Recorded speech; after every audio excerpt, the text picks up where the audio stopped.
Ever stop to think how much those little impulse buys on your phone are adding up to, and how many subscription payments are sneaking out of your bank account every single month? Before I started using Rocket Money, let me tell you, I had no idea. But the first time I logged in, I saved $435. I couldn't believe it.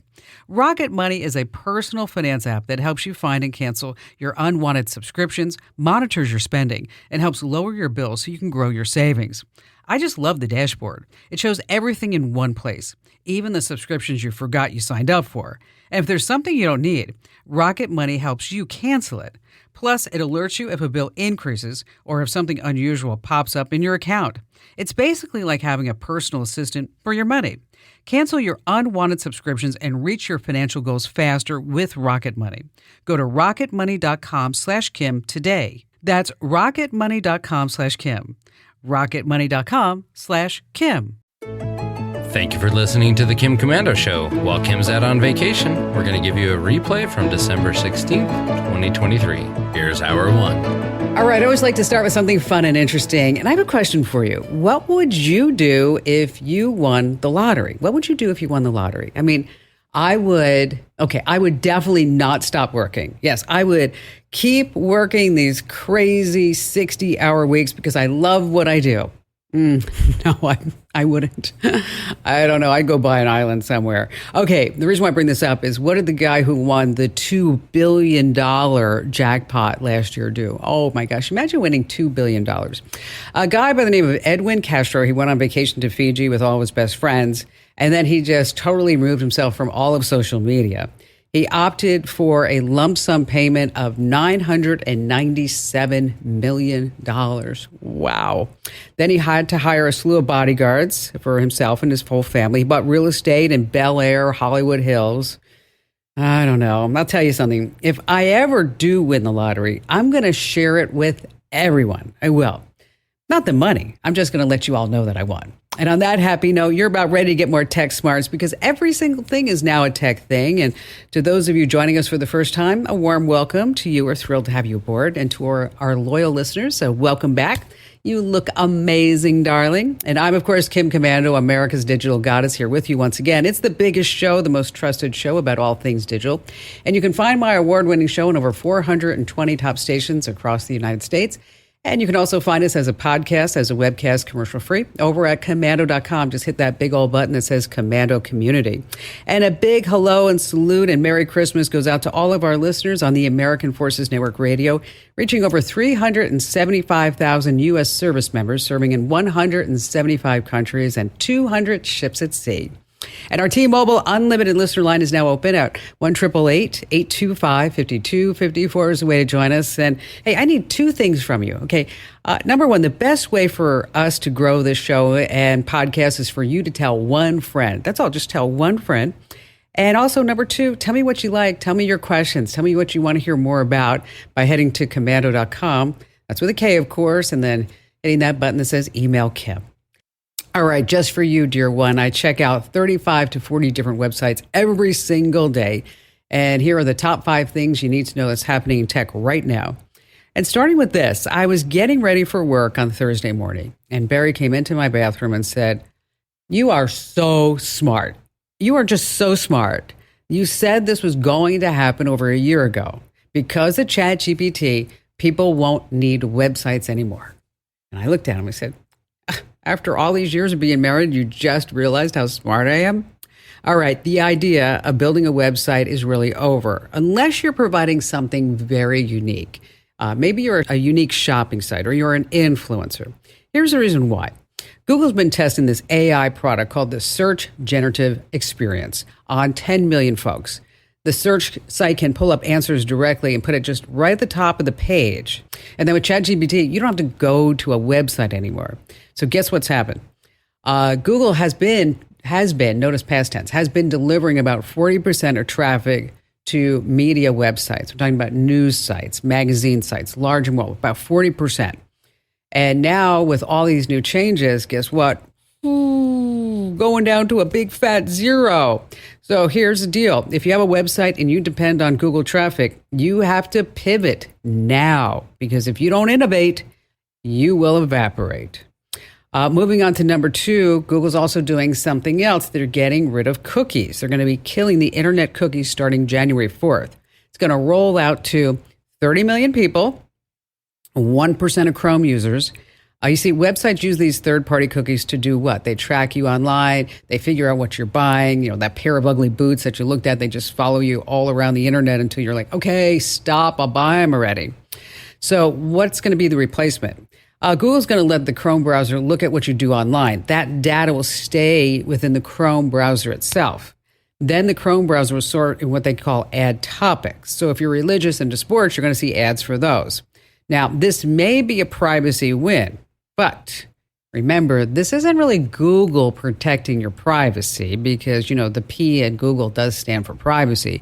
It's about them keeping all this data for themselves. So instead of letting other websites in on tracking and storing data, it's just going to be Google. Number 3 in our list of 5 things, I would never buy a Tesla again. Never, ever, ever. After more than a dozen crashes involving the autopilot system, some of them fatal, Tesla is finally recalling almost virtually every Tesla made from this year since 2012. Wow, 2 million cars, almost all the cars. Tesla's autopilot requires your attention to drive. They say they have systems to check whether or not you're paying attention, but easy to fake out. And maybe a weight that attaches to the steering wheel can trick the system to thinking you're actually looking at the road and you're holding that steering wheel. So what has Tesla done? Nothing really. So now U.S. safety regulators are stepping in, and Tesla's responding with updates to ramp up the warnings. Now, I will tell you my personal experience. I've owned a Tesla. If I relied on the autopilot, I would not be here right now. Telling you, damn thing nearly killed me twice when I was testing it out. Once, almost ran into a truck. Another time, almost wanted to go up a hill. I mean, just blew through a stop sign. Crazy. Number 4 on our list, you want a good deal? People are lining up early in U.S. strip malls to sift through items that people have returned. They're called bin stores. These are the stores loaded with everything that we're returning to Walmarts and Amazon and Target and Kohl's. In 2022, $816 billion worth of merchandise was returned in the U.S. That is a huge number, isn't it? $860 billion worth of stuff. So these bin stores buy the returned items in bulk and then they resell them. You can find anything there. Electronics, TVs, clothing, shoes, you name it. Well, social media has boosted the popularity of these bin stores when people are sharing their flips for profit. So how do you find a bin store? Well, you can Google bin store and then your town, or you can go to this website, binstorefinder.com. Once again, that's binstorefinder.com. And finally, coming in at number 5, handing out your phone number is just risky. Identity theft, creepy folks, robocalls, not exactly what you signed up for when you signed for that cellular contract. So what should you do if you're pressured to give up your number? Well, you can try one of these decoy numbers. I saw this tip trending on Facebook the other day. Now, for you gals who are being pressured to give your number, you can try the rejection hotline. That's what it's called, the rejection hotline. And this works for romance scammers or just scammers in general. Here, take a listen. Hello, this is not the person you were trying to call. You've reached the rejection hotline. Unfortunately, the person who gave you this rejection hotline number did not want you to have their isn't real that number. sad? That's just so sad. I mean, so here's this guy or gal, or they think like, oh yeah, this is gonna be great. I got her number, and then they call and they get the rejection hotline. Oh, okay. For companies you don't know very well, you don't think that they're trustworthy, you might send them this number. It's called the Hall and Oates hotline. Welcome to Hall & Oates, your emergency Hall & Oates helpline. To hear one-on-one, please press 1.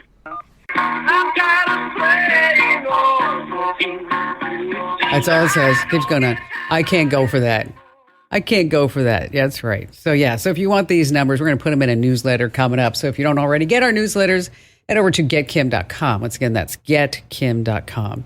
Okay, as part of your entry, I will tell you that you are going to have to get at least one issue of my free newsletters. That's all. You just get one issue of my newsletter. If you don't like it, you can unsubscribe. It's one click unsubscribe at the bottom of every single newsletter. But I think you're really going to love the newsletters because I'm telling you, I get so much positive feedback. As a matter of fact, This morning, before we get to phone calls, I have to tell you this. I was so excited because I looked at the number of subscribers. We are approaching 450,000 subscribers, and only 2% say they don't like it. Whoa, isn't that amazing? 2% don't like it. I'll take those odds any day. Anyway, to enter to win that iPhone, go to komando.com/win. All right, let me tell you a story. Before any show, I actually sit down and I say a prayer. And I thank God for everything that I've been blessed for. And then I also thank, I know it's going to sound so corny, but I actually thank all the generations that have come before me that have allowed me to do what I do and to follow my dream. Most of which my grandparents, because I don't know if you know this, but they came over from the Ukraine. They didn't know any English. And my grandmother somehow was able to set up a really successful window washing business in Manhattan, not knowing any English. It's really something. So that's why when I was reading about Storyfile, it got my attention because I always thought, like, what if I could go back in time? What if I could actually talk to my grandmother and find out, like, where did she get this motivation? How did she pull things off? Because let me explain. Storyfile harnesses conversational artificial intelligence, AI, of course, to create this virtual interaction with the generations that have come before you, your ancestors. So you pose questions and then the AI responds using actual voice recordings of your relatives. Now, wouldn't that be something? It's like they're just sitting there right next to you. And to give us this inside scoop on this amazing technology, we have Stephen Smith joining us, the co-founder of Storyfile. Hi there, Stephen. Hello, Kim. Nice to speak to you. So give me the story, the background of Storyfile. How did you get started with all this? Well, it actually began about 10 years ago. I was part of something called the USC Shoah Foundation, which is Steven Spielberg's Holocaust Survivor Archive. And we were thinking about how do you perpetuate the conversation with that remarkable generation of people who suffered so much and have so much to be able to share in answering questions. And we developed a program to be able to converse with Holocaust survivors well into the future. While we were doing that, Kim, we were taking it around museums to test it. And people were coming up and saying, can I do that with my grandmother? Wow. Could I interview the founder of our company? And we went, oh, yes, the Holocaust survivors have got a lot to teach us. But in fact, there are 8 billion people who have got stories to be told, and they are precious and they need preserving. And that's what started the origins of Storyfile. That is something. How is it currently being used in other places? Well, first of all, we do use the technology, for example, for museums, where a good example of that is the World War II Museum in New Orleans, where veterans, of course, are just at the very tail end of having these heroes part of our society and are now passing away. And so you used to go into the World War II Museum and meet veterans who would welcome you there and talk to you. That's no longer possible now because they're approaching 100 years old, the youngest of them. And so, in fact, we've recently interviewed about 20, mainly centenarians, who are leaving their stories so that visitors of the future can still meet them and talk to them.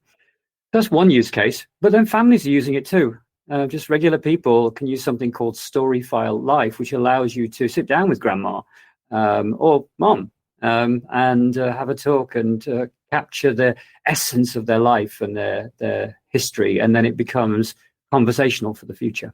So how many hours of recordings do you need? Because I have to tell you, Stephen, we have tried to AI my voice so many times. I mean, and not to project what I might say. I'm just talking about the tone, the cadence, my slight New York accent, especially if you ask me to say the word D-R-A-W-E-R, it's going to come out joie. For some reason, I know I just can't say that.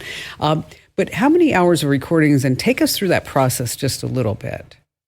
So I've got 2 ways to think about this. The first is this: authentic storytelling is a little bit like a digital photograph album where actually all you're doing is putting this into this scrapbook, this digital scrapbook, all the things that you remember about your life and your story. And what happens is the AI in this case is your interviewer. So essentially what it's doing is it's asking you questions based on the things that you talk about. So I might talk about being an oral historian, which is my background, and then the AI will then serve me up a bunch of questions about the thing that I do. So the first thing is it's drawing out of you the story of your life. And then afterwards, what it's doing, it's processing that and it's looking at all the transcripts. And so when I come to have a conversation, let's just say with my father, who is still alive, or my mother, who is now passed away, what it's doing is looking through all of that content and bringing back the most appropriate content. And then in future, what you're going to be able to do, I was just talking yesterday to a gentleman who has had a 20-year career as a business coach. Mm-hmm. And he said, I don't want to tell all of that again. I said, I'll give you the fundamentals. And then what we'll do, we'll take all of his lectures and his tapes and his blogs, and then we'll turn that into an AI avatar, so that in the future, you'll be able to go and say, hey, professor, can you tell me about this aspect of business? And then it'll draw from that archive and then power his avatar. Okay, that is amazing. That is really phenomenal. We hear of so many bad uses of AI, how it's going to take over the world and kill all the humans. But being able to project into the future and have these conversations, I think that would be really something. If you happen to be passing through Bentonville anytime, where the Walmart Museum is, you can go in there and you can have a conversation with Sam Walton.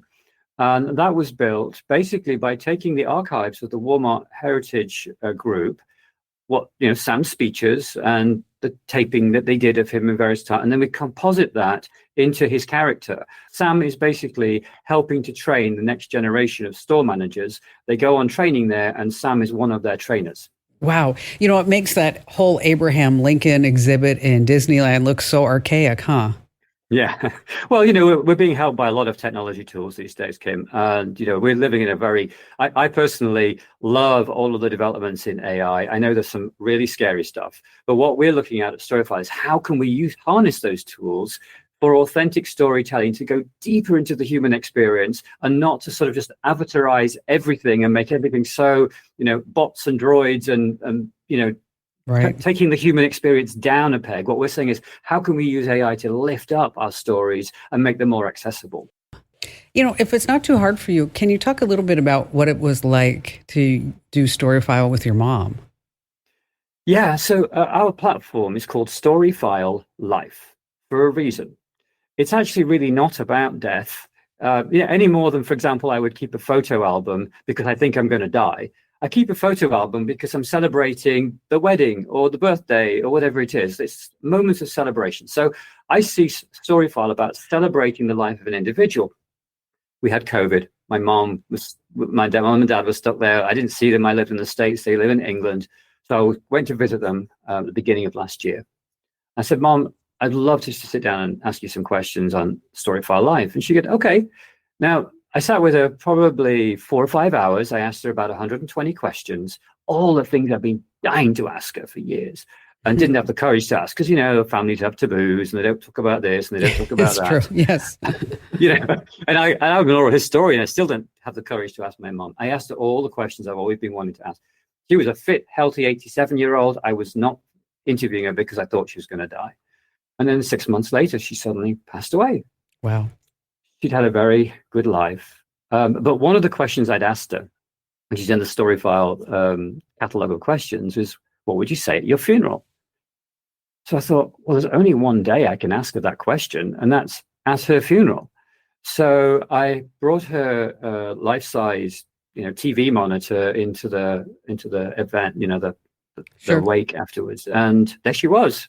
Life-size, with 200 people looking at her. And I asked her questions, including, what would you say at your funeral?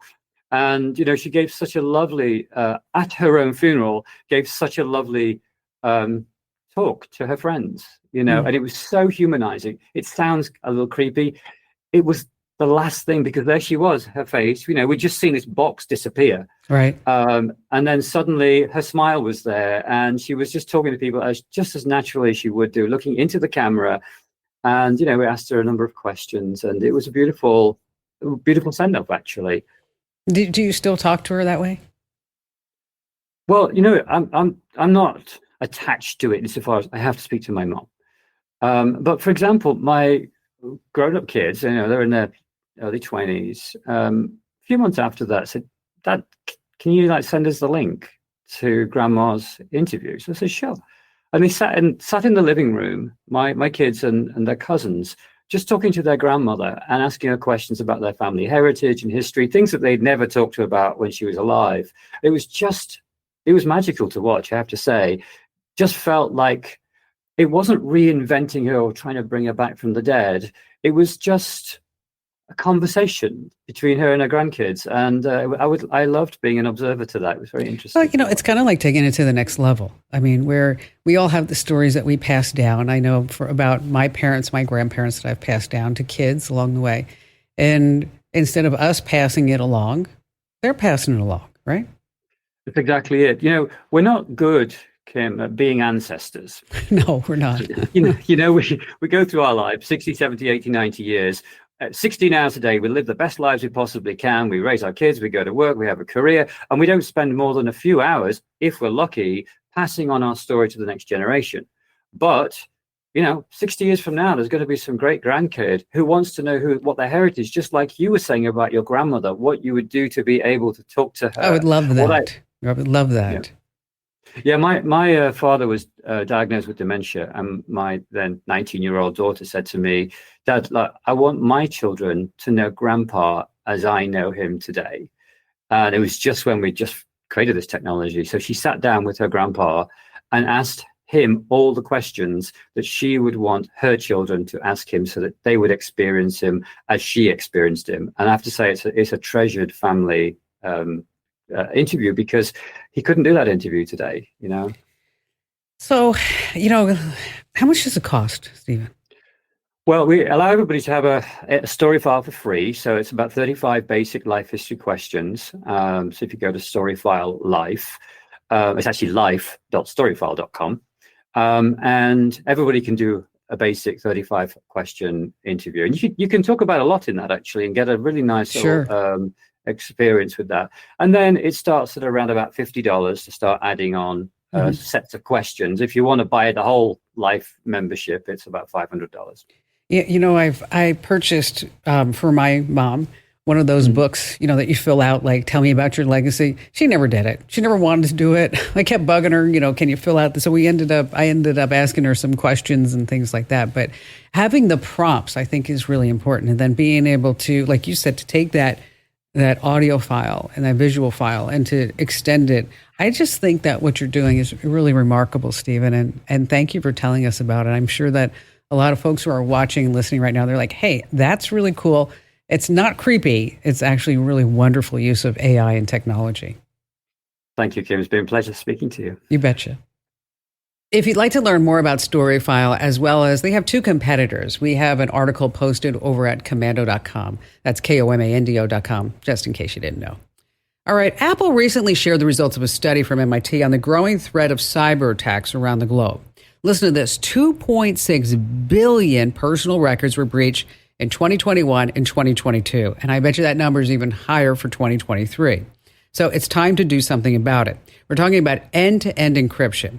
It has always been the default for Apple Messages and iCloud Keychain and health data. That's great, but you might be missing out if you're not using what's called the advanced data protection. This way, all your messages in iCloud, iCloud Drive, notes, photos, reminders, bookmarks, any shortcuts that you have with Siri, your voice memos, your wallet passes, is actually turned on. Now, to do all of this, it's a whole bunch of steps. So we have it posted on the website, but you're going to get into your settings on your phone and start there.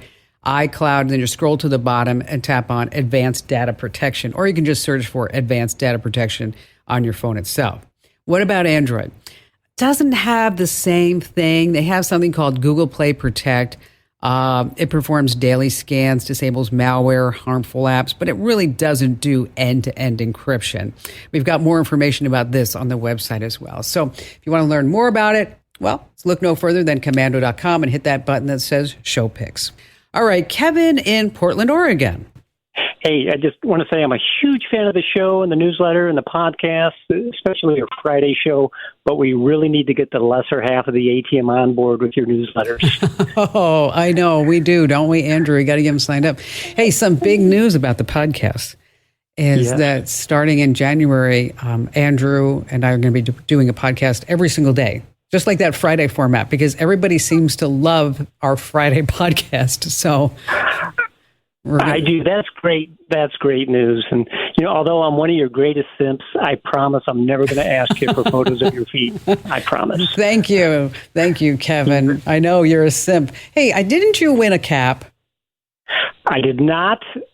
All right. Well, I think you did just now. So hold on. After we get done chatting, give Amber your name and address, your full name and address, rather, and then we'll send you out an official show cap. So this way you can truly be a simp as you're walking around Portland. Awesome. Thank so you, Kim. what's going on? So I'm quite an introvert, and I love spending time out in the mountains of the forests of Oregon, and there's no cell phone coverage there. So I use an old school GPS, and I have for many years for two main reasons. Number one, I have a horrible sense of direction. People tell me it's so bad I can get lost on an airplane. Oh, no. Number two, my wife of 37 years, who gladly tells me where to go all the time, doesn't enjoy bouncing around next to me in my Jeep during these excursions. So my GPS, I have been able to update it periodically, and then I no longer can. Every time I try and update it, it says it doesn't have sufficient memory to provide the updates. So before I buy a new GPS, my question for you was, are there any recent iPhones that have the ability to use truly satellite GPS, maybe on downloaded maps? Well, what you can do is on your phone, whether on Google Maps or Apple Maps, is that you can go ahead and select the area that you're going to be navigating around. Then you can download all the apps to use in offline mode. And so this way you don't even need any cellular data or a satellite connection in order for you to see the maps. And so you can follow along that way. There are also some, I was just thinking when you said take in your Jeep. Have you ever used the app All Trails? Yes, I have. Because some of those maps, I think 99% of them, that you can also use in offline use. And so that's basically what it means. It's offline, is that you're going to download the maps in advance wherever you're going to be heading out. And then wherever you're going to be hanging out, you're going to download them before you leave, obviously, so that wherever you get where you're going, you're just going to pop up that. Now, there are satellite GPSs. There are some satellite tools that you also might want to take with you. Like the brand new iPhone 15 and as well as the 14, it has SOS mode. So just in case you get stuck in a place where you flip the Jeep or whatever it may be, that might be a safety tool. That might be a safety tool for you as well. Because if you can't call 911, it's going to automatically use satellite connections to give your longitude and latitude to the local emergency response team. That makes sense. And which models of iPhones is that available on? The 14 and 15. 14 being last year's model, 15 being this year's model. I had the 14 and I purchased the 15 and I put them side by side and they look the same to me. Okay, so I think you'd probably call it a 14.1 maybe. Yeah, exactly. And I'm sitting there going oh my gosh, I just wasted $1,500, but then I'm like, okay, well, this is my job, so yeah, I have to do that. So try the offline maps. I think you're really going to like that. And since you're already familiar with the All Trails, download the trail maps for offline use there. Good for not only driving but also hiking trails. And take a look at that iPhone 14, 15. If you don't want that, there's also something called the Spot Satellite, and Garmin has a tool as well. Spot Satellite is just what it is. It's about the size of the palm of your hand. And then you can also give instructions for emergency responder. You get stuck in a tight space as well. Now, Kevin, because you're a simp, don't forget, hang on the line. Amber's going to get your name and address, and we're going to send you out an official Kim Komando Show ball cap. And thanks for all your kind words about the pods and the newsletters and good things like that. Speaking of, did you hear about the new GPS for seniors? Did you hear about it? It's a new GPS for seniors. Not only does it tell you how to get to your destination, it tells you why you wanted to get there. Ho, ho, ho. That was a good one. Wasn't making fun of anybody. I just want to make you laugh. Michael in Indianapolis. Well, I had a question about identity theft protection. I am currently a customer of LifeLock and have been for about 6 years.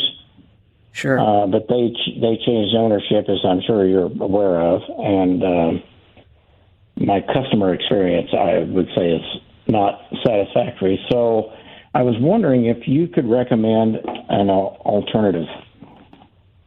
Well, there are different identity theft services out there, and of course, LifeLock, now owned by Norton, is probably still the biggest one that's that's available. If you don't want to pay for this, there are things that you can do before we talk about options. You can freeze your credit, and you have to do that on the 3 credit bureaus. And we've got steps on how to do that over on the website. But if you are truly concerned about your identity, and if you don't want to play with the big boys anymore, the LifeLocks of the world, there's a company called Identity Guard. They do basically the same thing: monitoring alerts, identity theft. They do credit monitoring. They have fraud resolution, and they used to be a sponsor of the show, I don't know, a couple of years ago, and they're still out there and full force. So if you're looking for an option for identity theft, just take a look at Identity Guard. There's also Identity Force, by the way, Identity Guard, Identity Force, and then consider freezing your credit. And again, we've got the steps on how to do that. What that means is that nobody's able to get any type of credit information about you because your credit report is frozen. And when you do get a request, you have to unfreeze it, or if you know you're going to apply for a mortgage or a credit card or whatever, is that you go ahead and you open your credit card up for your credit report, rather, for a particular time, say 24, 48 hours, and then you lock that sucker back down. Hey, Michael, thank you so much for your call today. Such great questions. I love hearing from you guys and gals, which, by the way, if you're just too shy to come on the show, I get that. You can always drop me your questions on the website. Head over to Komando.com. There's a link that says email Kim.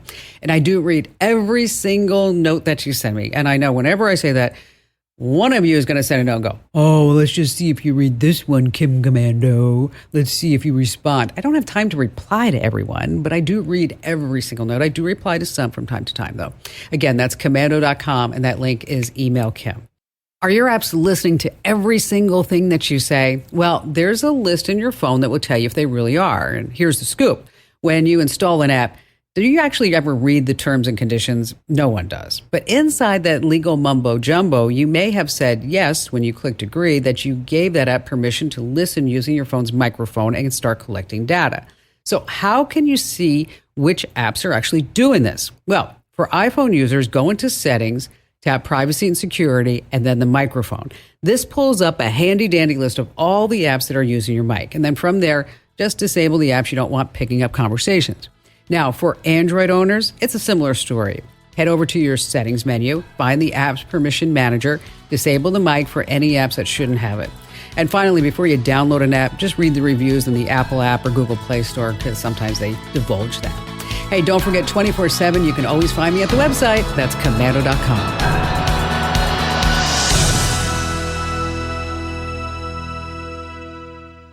If you own a home, listen up. This is scary. The FBI is warning about a crime on the rise: home title theft. And it doesn't happen the way you might think. No break-ins, no stolen keys, just a forged signature on a single piece of paper filed with the county. In minutes, criminals can transfer the title out of your name, then use your ownership to drain your equity or even sell your home. The worst part, most people don't know what's happening until they get collection or foreclosure notices in the mail. That's why I trust Home Title Lock. When you visit HometitleLock.com/Kim, you'll get a free title history report and a 14-day free trial of their $1 million triple lock protection, including 24/7 monitoring of your home's title, urgent alerts to changes, and if fraud does happen. Their U.S.-based restoration team will work to restore your title, covering costs up to $1 million. Don't wait. Protect your home and equity today. Get your free 14-day trial at HometitleLock.com/Kim. That's HometitleLock.com/Kim. Thanks for listening to The Kim Komando Show. Here's hour 2. All right, let's start with me asking you a question. What is the absolute best sandwich to leave Santa by the fireplace this Christmas? The best sandwich. We're not talking about cookies and milk. We're talking about a sandwich, because Santa could be really hungry. Well, the Daily Mail asked ChatGPT to create the ultimate Christmas sandwich. Roasted turkey. Add some sage stuffing, some brie cheese, cranberry sauce, and gravy. Oh, doesn't that sound yummy? Then the AI says, after that, to add ham, some slices of bacon, and a layer of Brussels sprouts. What? Brussels sprouts? That sounds just gross, doesn't it? Sounds terrible. But speaking of Brussels sprouts, listen to this one. Jean-Claude Van Damme is the muscles from Brussels. So who are his kids? He's from Brussels. The kids are Brussels sprouts. Yeah, that was a good one. I heard you laugh. And on that happy note, welcome, ladies and gents. I'm Kim Komando, America's digital goddess. This is the biggest show, the best show, the most trusted show about all things digital. And you're about ready to get more tech smarts because every single thing is now truly a tech thing. And you can find my show on over 420 top stations across the United States. And if you're looking more for a podcast or a webcast, head over to komando.com and click that button that says Komando Community. You're going to get an experience at 100% commercial free. So wherever you are, whatever you're doing, I'm always just a click of the way. And a special shout out goes out to all of our listeners on the American Forces Network Radio, serving more than 375,000 American servicemen and women in the Army, the Navy, the Air Force, the Marine Corps, the Coast Guard, and the Space Force in 175 different countries. Love you guys and gals. And our T-Mobile Unlimited listener line is now open at 1-888-825-5254 is the way to join us. All right, it's my labor of love. I go to at least 35 or 40 different websites every single day just to make sure that we're both up to date on all things digital. Here are the top 5 things you need to know about right now. For over a year, I've been talking about Temu, that Chinese shopping app that's too good to be true. You find $17 wireless earbuds, $1 gold necklaces, a $16 wedding dress. Yeah, super cheap stuff. And for that reason, Temu is super popular. It has over 100 million active users here in the U.S. Well, the reason why I bring this up, a report from Vox says Americans are being lured in by a gamified experience. Okay, I just wanted to see what they were talking about. So I went onto Temu today and I won a $100 coupon bundle. I don't know what that means. But these discounts are designed to just pull you in. They're just sucking you in, making you feel like you're a constant winner. And the deals are crafted to pique your interest so that this way you keep coming back. And they're always going to give you the impression that you're just snagging a great limited time deal. Here's the catch. A lot of items on Temu are actually priced higher than what you'd find in other places. Okay, so you may not be getting the best deal. Oh, this is so funny. Speaking about going shopping, and aside from the fact that Temu is a Chinese app, and I don't think anybody should be using it, actual conversation between me and Barry the other day. It was in the kitchen. I said, hey, I'm going grocery shopping. Do you need anything? And Barry looked at me holding a gin and tonic and said, I'm looking for inner peace and happiness and a sense of fulfillment. And then I looked at it and I said, be specific. What kind of gin would you like? Oh, I keep saying we should have like our own comedy show. Number 2, you can't buy love, but it doesn't come for cheap either. Daters everywhere are paying hundreds of dollars a month for dating apps like Match and Tinder, OkCupid.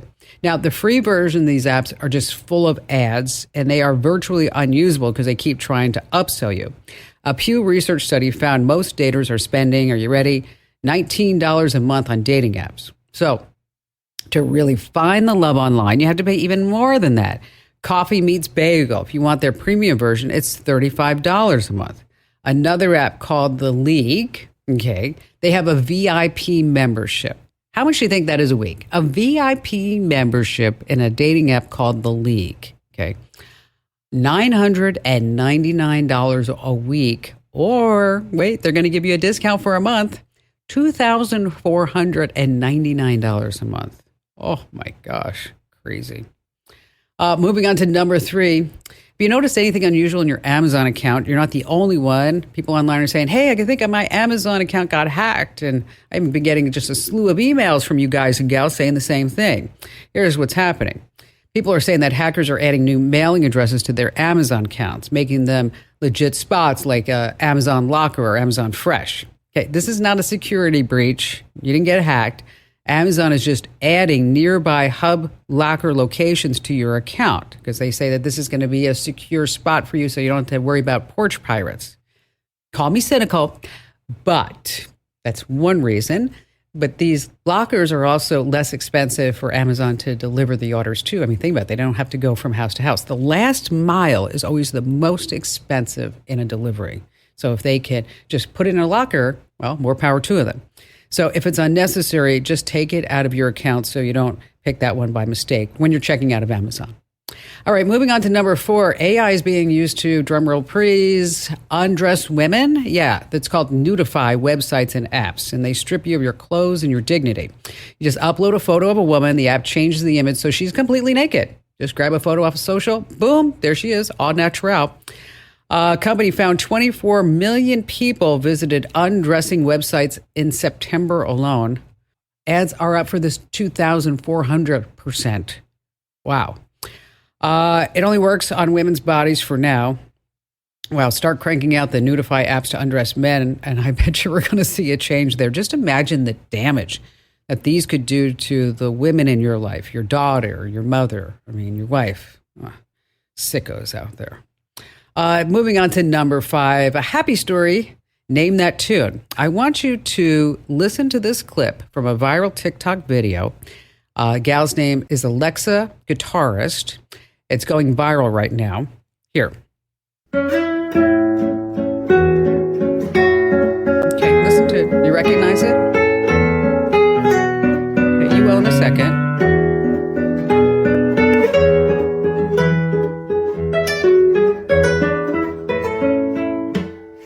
Okay, that's it. Okay. This is a sound that we all know. It's the Nokia ringtone, right? It's the world's most famous ringtone. So how about some Jeopardy answers? This piece is actually part of the Grand Vows by Francisco Tarrega, a classical guitarist from 1902. So why did Nokia pick this? Well, I bet it's because it's copyright free. That's right. In 2009, the tune was heard worldwide an estimated 1.8 billion times per day. Oh my gosh. And what car can't you own if you have a Nokia? What car can't you own if you use a Nokia? Anyone? A Kia. Ooh, get it? Nokia. I know, that was hard. Wouldn't it be great to get the inside scoop on how you can be burglarized? What are the red tail signs? What are you doing that's completely wrong? Well, Jen Gomez knows all this. She was in prison for burglary for 10 years. Yeah. She got out 3 years ago, and that's when she totally turned her life around. She's now making it her mission. That's right. She has over 100,000 followers on TikTok, helping people think like a burglar to protect themselves. For example, what does that Ring video doorbell really do for you? What about key fobs? And how about somebody stealing your wallet or even the RFIDs? She kind of covers it all. So, Jen, thank you so much for being here. Let's talk right here at the start. What are some misconceptions that people have when it comes to protecting themselves? Kim, when I was burglarizing homes, of course, this was some years back, but there was a big false sense of security when people would post signs outside of their home, just notifying anybody that they had a security system. Because for me personally, that was one thing that I would look for in a home. I felt that if you had a security system, it was likely you had something you wanted to protect inside your home. Yeah, right. And it was probably valuable. So I heard that one of the things that you look for is for a dog. Tell us about that. A lot of people, they love their animals and they will have something outside that will signify that there's an animal. There's some kind of pet. They'll have a lot of security systems have stickers that say, in case of emergency, in case of fire, rescue my dog or cat. And they'll have that right on their front door. And so if I see that, or really any sign, beware of dog, something that signifies there's an animal, for the most part, I know that the animal is likely walking around freely, which to me indicates that the motion sensors are not on inside the home. And I would look for that so I could target that home so I could walk around freely inside as well. And what would happen is I would think to myself, why don't people at the very least shut their bedroom door, set that sensor in their master bedroom, because that's where all thieves are going to go, and then just let their animals walk around the rest of the house freely. Most of the time, they just turn all the motion sensors off. And if that's because their animals walking around, that's a plus for me. That's a win. So wow. I would look for an animal most of the time. So now you mentioned the master bedroom. Is that always the hot spot to go to? Oh, yeah. Outside of maybe an office, the master bedroom is 9 times out of 10 where everything's at. It's where there is a safe. It's where there's jewelry. If there's any emergency funds, any, cash stashed in a drawer in a closet, it's always in the master bedroom. So that's pretty much the only spot. So how long would it take you to go through a master bedroom? It must be, you were probably pretty quick at this, right? Yeah, it was quick. It was quick, Kim. It was probably maybe 8 minutes tops. no more than that. And so what was the biggest loot that you got? Jewelry was kind of it was a hit or miss because I could see something that is worth a lot as a woman. I would think it's worth a lot of diamonds, a lot of stones, but I did not deal in stones. So I needed weight in gold. And so I would look for things that were very heavy. I found a lot of 24 karat gold, but there was one particular time I found a very large Cuban link, 24 karat. It was so yellow. I actually thought it was fake. I had to take it and test it. And it turned out to be real. And that was almost $40,000 just for that one little Cuban link. And besides that, I had noticed throughout the years that most wealthy people have some sort of emergency fund. Like we're in Florida, if there's a hurricane, what if, the banks are closed? And they usually keep that right in a bank envelope, right in their room.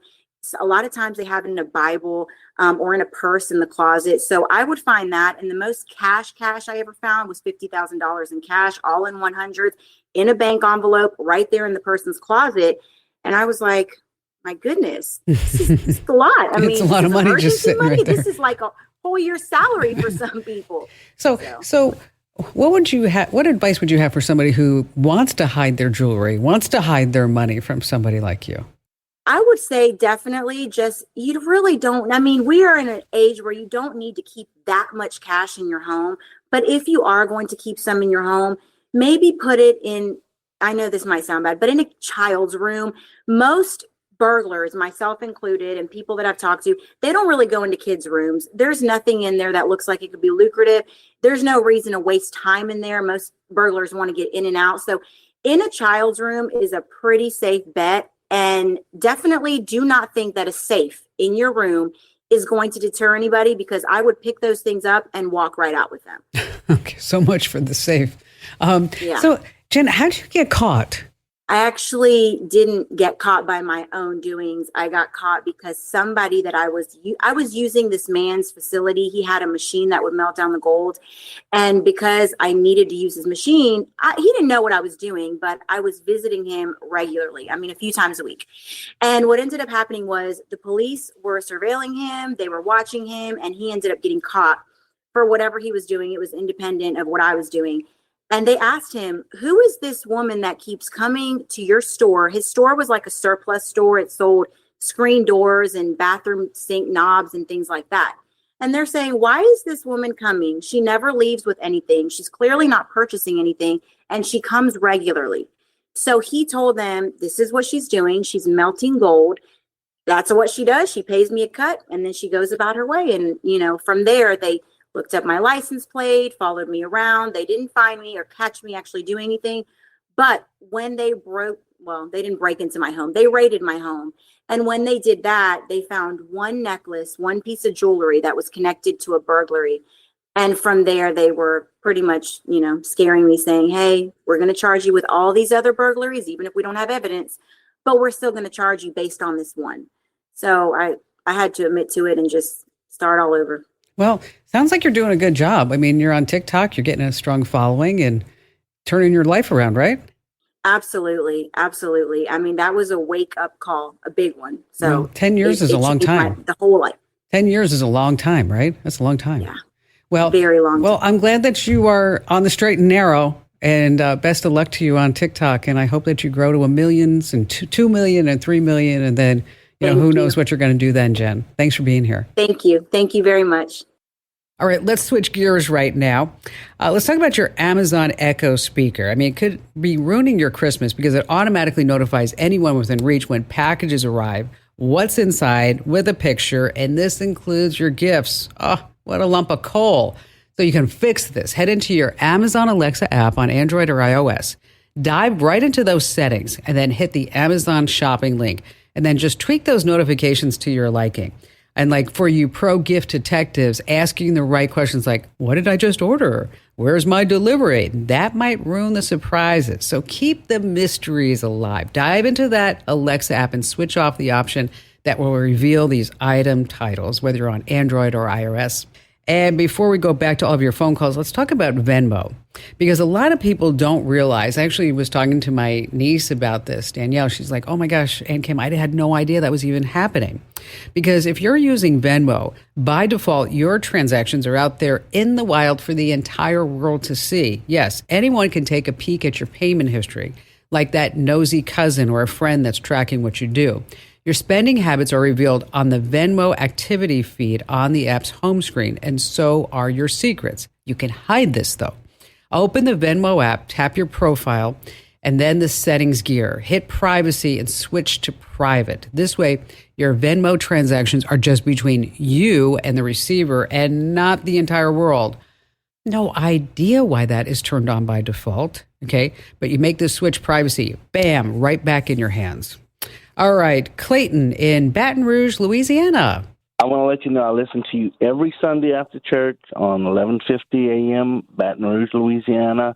I love hearing about the gadgets, but I'm not tech savvy at all, which is why I'm calling. Well, I can help you out there, and thanks for your kind words about everything that we do over here. Well, I have twin sons who are now serving in the Marine Corps, and they'll probably be discharged in about 6 months. And what I'd like to do for them is create some type of book, sort of like a coffee table book, or rather a yearbook, sure, with all the pictures that they've sent me. I don't want it just to be an album. I would like it to, have some room for text or what have you. And I don't know where to go, so I'm calling you. Well, first of all, thank you for the guy's service. Your twins, that's pretty awesome. Yes, it is. And we are also heard on the American Forces Radio Network. And so I'm so proud to be associated with our servicemen and women in all branches of the military. Now, when it comes time for all these pictures, now the good news is that it's super easy to do, Clayton, really. This isn't something that you're going to be like, okay, I got to get a piece of software, then I've got to learn this, and then I've got to put my pictures in a certain order and only put them in that certain order. No, not at all. Right. A couple of places you want to go. One is called Shutterfly. It makes it really easy. What you're going to do is upload all your pictures to a Shutterfly account, and then they have templates for you to import the photos in. And then you can add text around the photos. You can add stickers and emojis or whatever you might want to do with it. You can have hardcover books, which are really nice when you talked about the coffee table book. So you really want a nice hardcover book. Pricing varies on book size, number of pages, the cover type. But really, you can't beat a nice hardcover book. Right. Another site that you might want to check out is called Mixbook. It may have more templates than Shutterfly. It's a little bit harder to use, and it might be a little bit more expensive. Now, I have to tell you that if you are a Costco member, is that they have really good books that you can design, and they have it at really some great prices, as you might expect. And they have a lot of customization options. So first, I'm going to recommend Shutterfly just because I've used it myself, and the books are really high quality. Mix, as I mentioned, that Mixbook, it's also good, and also Costco. Now, so what you're going to do is you're going to gather all the photos that you can, and of course you can personalize the photos with captions and dates, maybe some stories that you might get to accompany for a more personal touch. So if like they sent you the photo with a text message, is save the text message as a photo as well. So so you can have the photo and then what they said about that picture right there. So this way they can always remember. And what's nice about these photo books is that you get the memories out of your device, and then you put it on the coffee table, and then people who come over, they thumb through it, and then it just really sparks conversations and good things like that. Clayton, if you need any help afterwards, I am always here for you, 100%. Just reach out and say, I'm stuck here, or how can I answer this, or how can I do this, or because I really want to make sure that your book is just the most beautiful thing known to mankind. Well, aside from my son, of course. Clayton, thank you for your call today. What a fun project.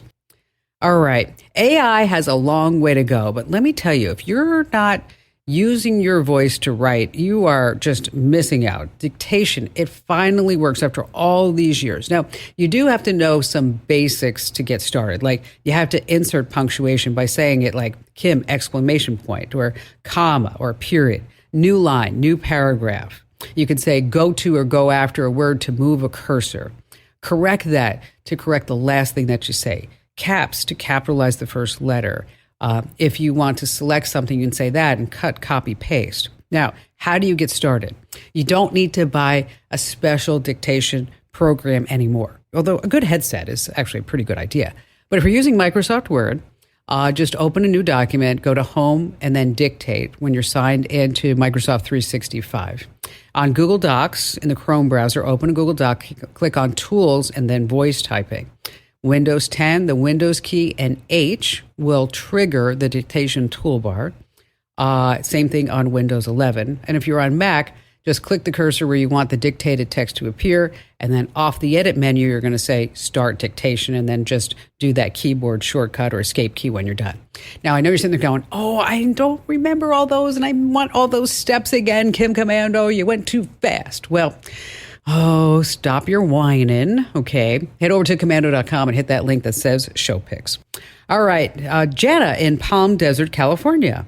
So I'm calling because I have a question. My mom was here visiting recently, and we bought her a new iPad for Christmas. Nice. So she and I both had Air 2s, and we upgraded to the 9th generation iPad because my husband found out that ours were going to become obsolete or unsupported in 2024. So to sort of thank her and wish her a Merry Christmas, we got her a new iPad. That's so sweet. My mom loves you and thinks you are a genius. You know, I used to listen to you all the time when I was in New Mexico. Unfortunately, where I am currently, you're not on a radio locally, but I do go on your site and research things and listen to you on a podcast. So the problem came when we were transferring the data from my mom's iPad, her old one, onto her new iPad. And she didn't have enough of a charge in her old iPad.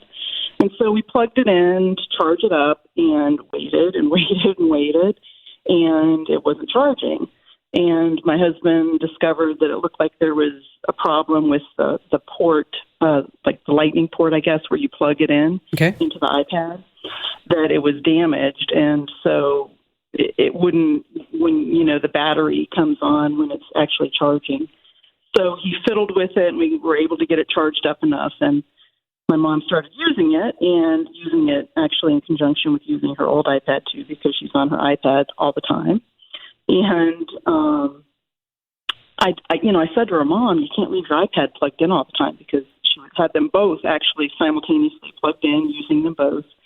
And my husband said, you know, you can't keep it charged all the time. That's what damaged your port in your old one. Okay, he's right. And it depletes your battery life was the other issue. And then one of the other things that I noticed is that when I went to unplug her iPad from the wall, that the charger things that you plug in were both hot. So I was concerned. You know, I said, Mom, you're going to burn your house down. You can't. And so when you tell Mom that this is just a bad idea, what does she say? Well, she said, maybe you should call Kim Komando. Okay. Which I said, that's exactly what I'm going to do. Okay. Because if she, you know, hearing it from me is one thing, but if she hears it from you, she will trust. All right. So what's Mom's name? So my mom's name is Joan. Okay. Joan lives in Texas. Okay. So Joan, your daughter's very smart. You are brilliant, Joan, because you said I was brilliant. So I'm going to go ahead and give you that brilliant card back. By keeping your iPad charged at 100% over time, you're going to stress out that battery. You want to keep it between, say, 20 and 80%. That's the lithium-ion batteries. So what you want to do is just make sure that you don't keep charging it over and over and just keeping it plugged in. Because here's the deal. You have a newer iPad. It actually has a feature that's designed to extend the lifespan of the battery. It's going to learn your charging habits. It's going to actually slow down charging past 80% when it knows that you're going to start plugging it in. And that's that big range, 20 to 80. You don't want to sit there leaving it at 100% all the time. Now, if you want to keep it plugged in, because I'm talking to Joan right now, right? If your mom wants to keep it plugged in, what you can do is get her a smart plug, or she can get her own smart plug. And so you can program it to turn it off after a certain amount of time or certain times of the day. Because I don't know, Jana, is it something like where she doesn't want to bend over to plug it in all the time, so she just leaves it plugged in? I think that's part of it, and she wants to be able to use it, all the time, and so having it, So instead of just leaving it all plugged in, what we're going to do is we're going to put a little device between it. So you can put a smart plug like the TP-Link Casa plug or the Belkin Wemo plug. Basically control these plugs via a smartphone app, and then also you can put it on a schedule. So if you know that mom gets up at 9, but she goes to bed at 8 p.m., so maybe this thing charges between 8 p.m. and say 2 a.m. or something like that. That's probably even too long. Now, there are some charging stations that come in that have built-in overcharge protection. And so it'll automatically stop charging the device once it reaches 100%. They cost anywhere between $20 and $50. Company by the name of Anker, Anker. They have something called the Power Wave, and that might be something that you want to look at for her. But if so, I think probably what it is, Jana, is that she doesn't want to keep bending over. That's what I would guess. Maybe afraid to fall, whatever it may be. So take a look at these overcharging stations. And again, Joan in Texas, if you're listening right now, you're lovely and you're wonderful, but stop charging to 100%. And by the way, you have a glorious, lovely, and talented daughter, Jana. How about that? Thank you so much. All right. I really appreciate it. Now, if for some reason that your mom can't get this call or she wants to hear it again, I'm more than happy to go ahead and email you a file of this call so that this way you can send it to her directly. If you like that, Jana, just talk to Amber. She's our lovely and talented call screener today, and she'll be sure to make that magic happen for you. And thank you for your call. Okay, we can get another phone call. I love this. Nick in Atlanta, Georgia. First of all, I want to say thank you for all the information you provide. So many, and it's just so useful and helpful. But also to your great staff there, the interactions with them have just been amazing. But I want to say thank you all for that. But I got a quick question. I'm looking for some help on some. I take a lot of notes using my iPhone, the 14 Pro Max, using that app, guess Notes that's in there. And unfortunately, I'm just typing or I have to keep my phone up to my mouth to speak into it. Just wonder if there's an easier way of using Notes, maybe through a microphone or something like that. Currently, I work in a retail environment, so I'm walking constantly. And just looking for an easier way to be able to send my information to Notes without sitting there and type.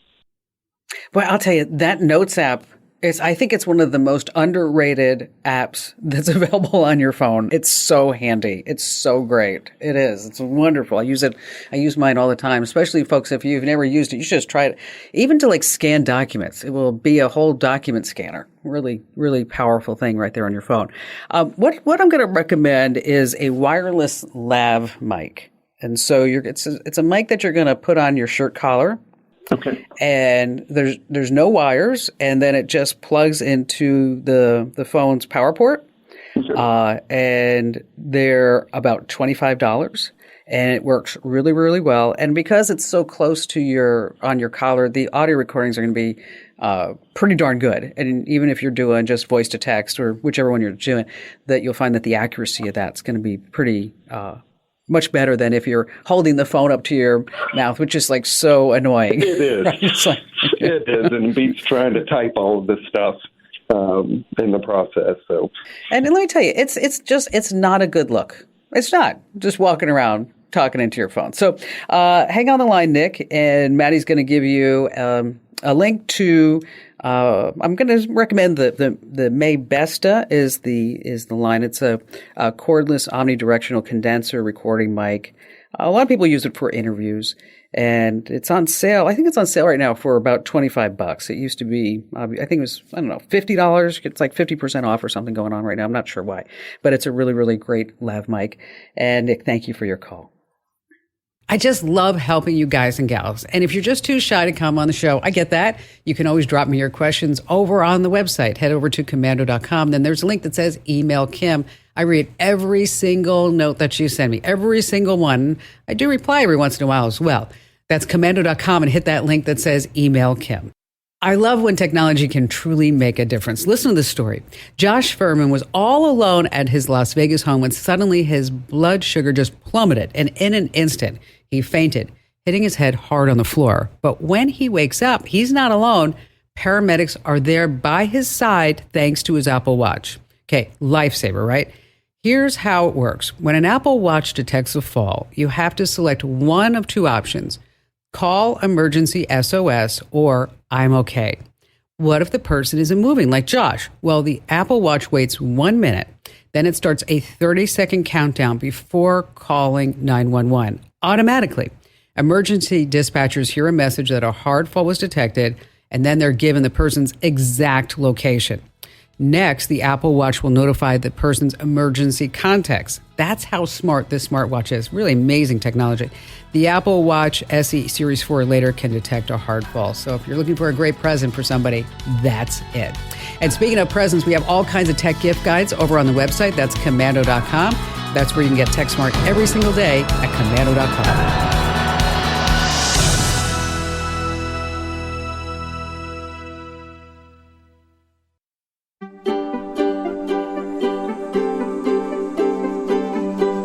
Thank you for listening to The Kim Komando Show. Here's hour 3.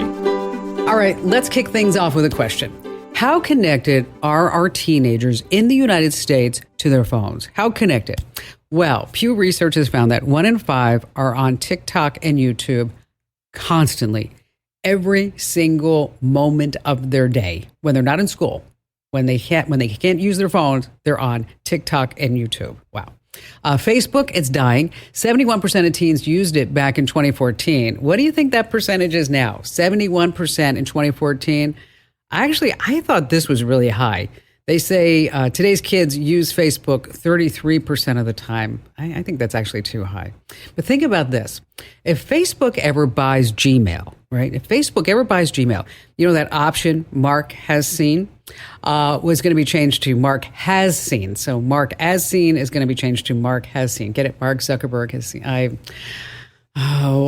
know. That was a long way to go for a drink of water. All right. You're about ready to get more tech smarts because every single thing is now a tech thing. I'm, of course, Kim Komando, America's digital goddess, here with you. It's the biggest show. It's the most trusted show about all things digital. If it's their first time tuning in, a huge welcome to you and to our returning listeners. It's always nice to see a familiar face. Now, you can find my award-winning show on over 420 top stations across the United States. And you can find us as a podcast, as a webcast, commercial-free over at komando.com. Just hit that button that says Komando Community. You can also find the show commercial-free in Apple Podcasts as well. And a special hello goes out to all of our listeners in the Army, the Navy, the Air Force, the Marine Corps, the Coast Guard, and Space Force in 175 different countries who are joining us on the American Forces Network Radio, serving more than 375,000 American servicemen and women. And here at the Kim Komando Show, we thank each and every one of you for your service to our country.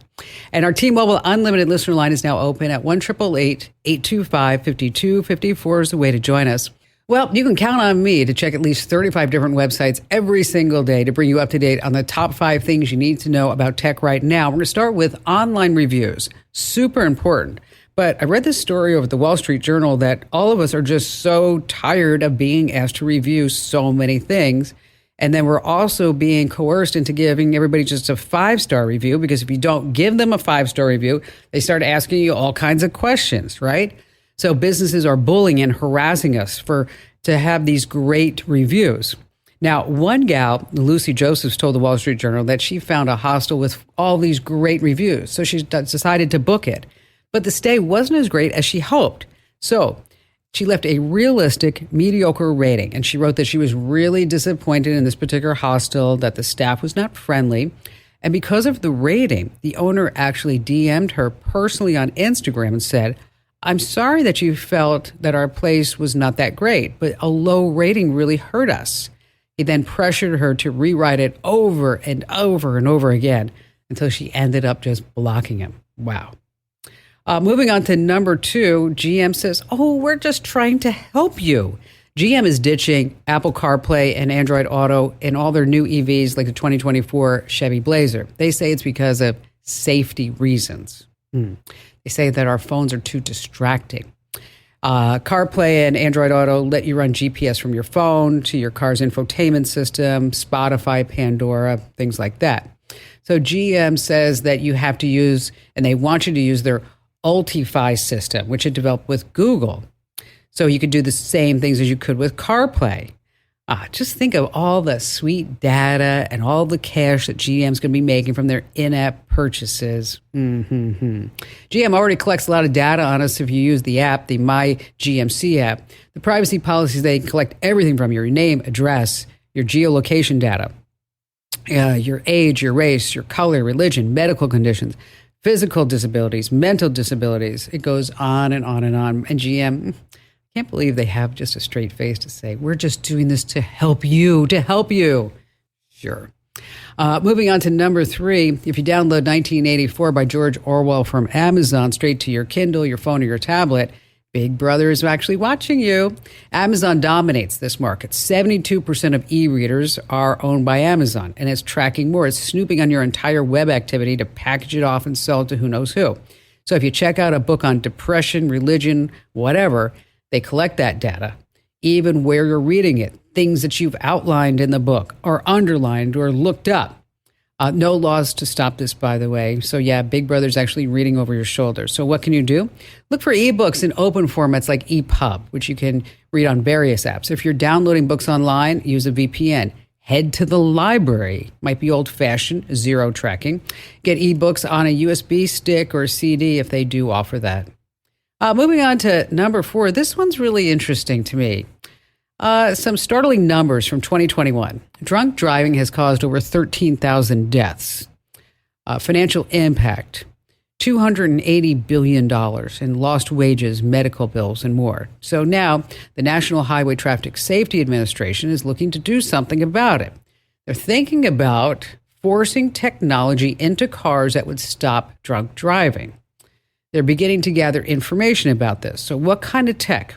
Think sensors that can sniff out if you've had a drink through your breath or even your skin.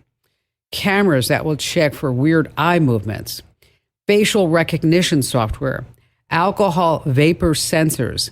Telematics. Let me tell you something. I'm all for stopping drunk drivers, but there's got to be something less invasive than this. And finally, number 5, the ultimate revenge. Let's say you want to get back at your ex after a horrible breakup. Instead of stalking their pics on Instagram or Facebook to see where they've been or who this new person is, there's another way to get your revenge.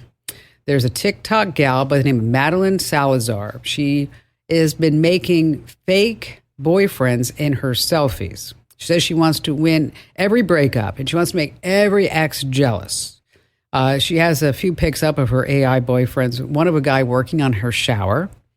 One of her at a nightclub with a handsome gentleman. These guys aren't real, by the way.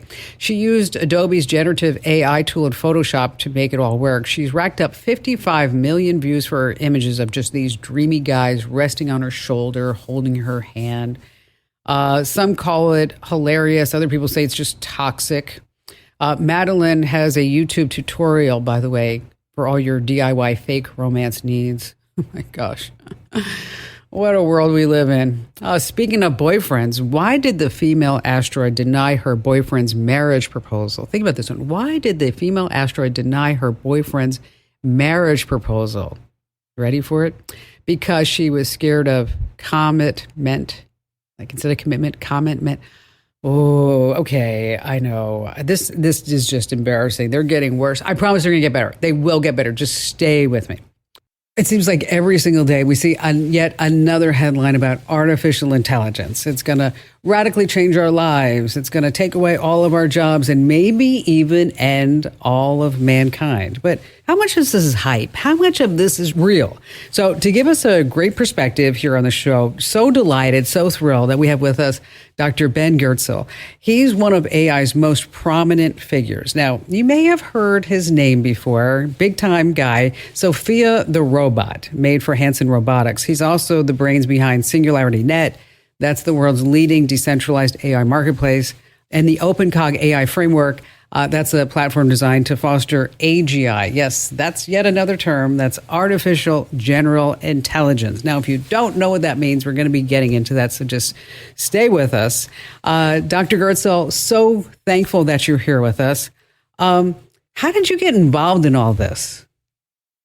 Oh, I've been interested in AI since late 1960s, early 1970s, when I was a little kid and saw AI robots on Star Trek and other science fiction shows. It already seemed clear to me as a young child that, if you could make AI and robots that were as smart as people, I mean, that would be the beginning of all sorts of amazing things. And any other invention you wanted, they'll invent for you. You'll be on to an era of abundance, right? So this has inspired me since I was a quite young child. I went on, got a PhD in mathematics, but then since I got my PhD in the 80s, I've been working toward building smarter and smarter machines. And it's an amazing time to be in the AI field now. The world is suddenly starting to get excited about what I've been on about for a half century. Which is something. I just threw out the term AGI, artificial general intelligence. And that is so different than AI, where AGI can help basically make its own decisions. How would you define AGI for everybody who's listening and watching right now? Yeah, AGI is part of AI. It's a kind of AI. I mean, an AI is basically any hardware or software system that does stuff that we think of as smart when people do it, which could be driving a car, playing chess, writing an essay, whatever. And an AGI has to be able to generalize beyond its programming and beyond its training. So an AGI has to be able to take a bit of a creative leap into the unknown. And of course, most of what we do in our lives is fairly routine and doesn't involve taking a creative leap in the unknown. But every now and then we can do that, which is why culture and technology and science and so on have evolved, right? So once you get to a human level AGI that can generalize and take leaps into the unknown as well as people, I mean, then you're into a sort of different era of history, because then a human level AGI can probably make a slightly smarter AGI, which can make an even smarter AGI. Then you're into what my friend Ray Kurzweil called the technological singularity, when progress is so fast it seems infinite to the human mind. And without AGI, with just sort of narrow AI that sticks to its training and programming, you're never going to get a singularity that goes way beyond everything ever imagined. So you can look at ChatGPT that we're all familiar with now. Amazing system, can revolutionize large sectors of the economy, but in the end, it's kind of remixing all the stuff that was fed into it. It's not taking a big leap into the unknown, which is a limitation. How long do you think it'll take before something like a tool like ChatGPT would actually be AGI enabled instead of just AI enabled, and it only goes back till April of 2023? And I know that we have Google Bard and Gemini and everything else that's out there, but how long do you think it's going to be before we actually see that? I think we're looking at 3 to 8 years before a breakthrough to full-on human level AGI, and that's from there. It probably is only a couple more years till you get a super intelligence that's much smarter than people, and this is it's a weird thing to realize. So, Doctor, how do you control a good AI being, superlative, as you said, from not becoming a bad one? I don't think we control it. I think we can guide it. We have the power to create the early stage AGI minds in a way that guides them toward compassion and human benefit. And I think that's what we should do. That's what I'm working on. Which would be wonderful. I'm just thinking of governments that may not necessarily want to control that, various countries that would build this for nefarious purposes. Countries would like to control AI. Countries would also like to control the internet, and they're not fully doing that, right? I mean, the fact that governments would like to control something doesn't mean that they can succeed at that, particularly in the democratic world where what people want actually matters. And I mean, we can see that with current calls to slow down and ban the growth of AI systems. But I mean, people want to use ChatGPT. People want self-driving cars. I mean, people, just like people want the internet, and they want their X and their TikTok, right? I mean, so I mean, I think on the whole, if AI is providing services that people enjoy and want to use, and people feel are making their lives better, I think it will continue to grow and be rolled out more and more widely. People will complain and hand-wring about it like they do about the internet and mobile phones, but all these things are serving value for people, and people want them, and they're going to keep getting rolled out and delivered to people. Doctor, thank you so much for being here and shedding some light on it. I think, some really interesting points that you brought up, and thank you.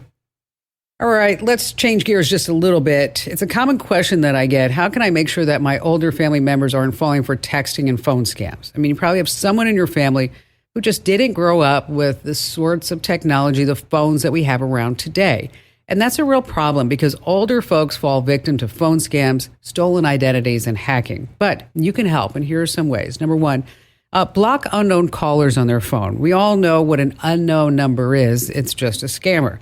Now, just be sure that you tell them that if they're expecting a phone call from someone who's not on their contact list, maybe it's a pharmacy or maybe it's a doctor, it's going to go straight to voicemail. Number two on our list.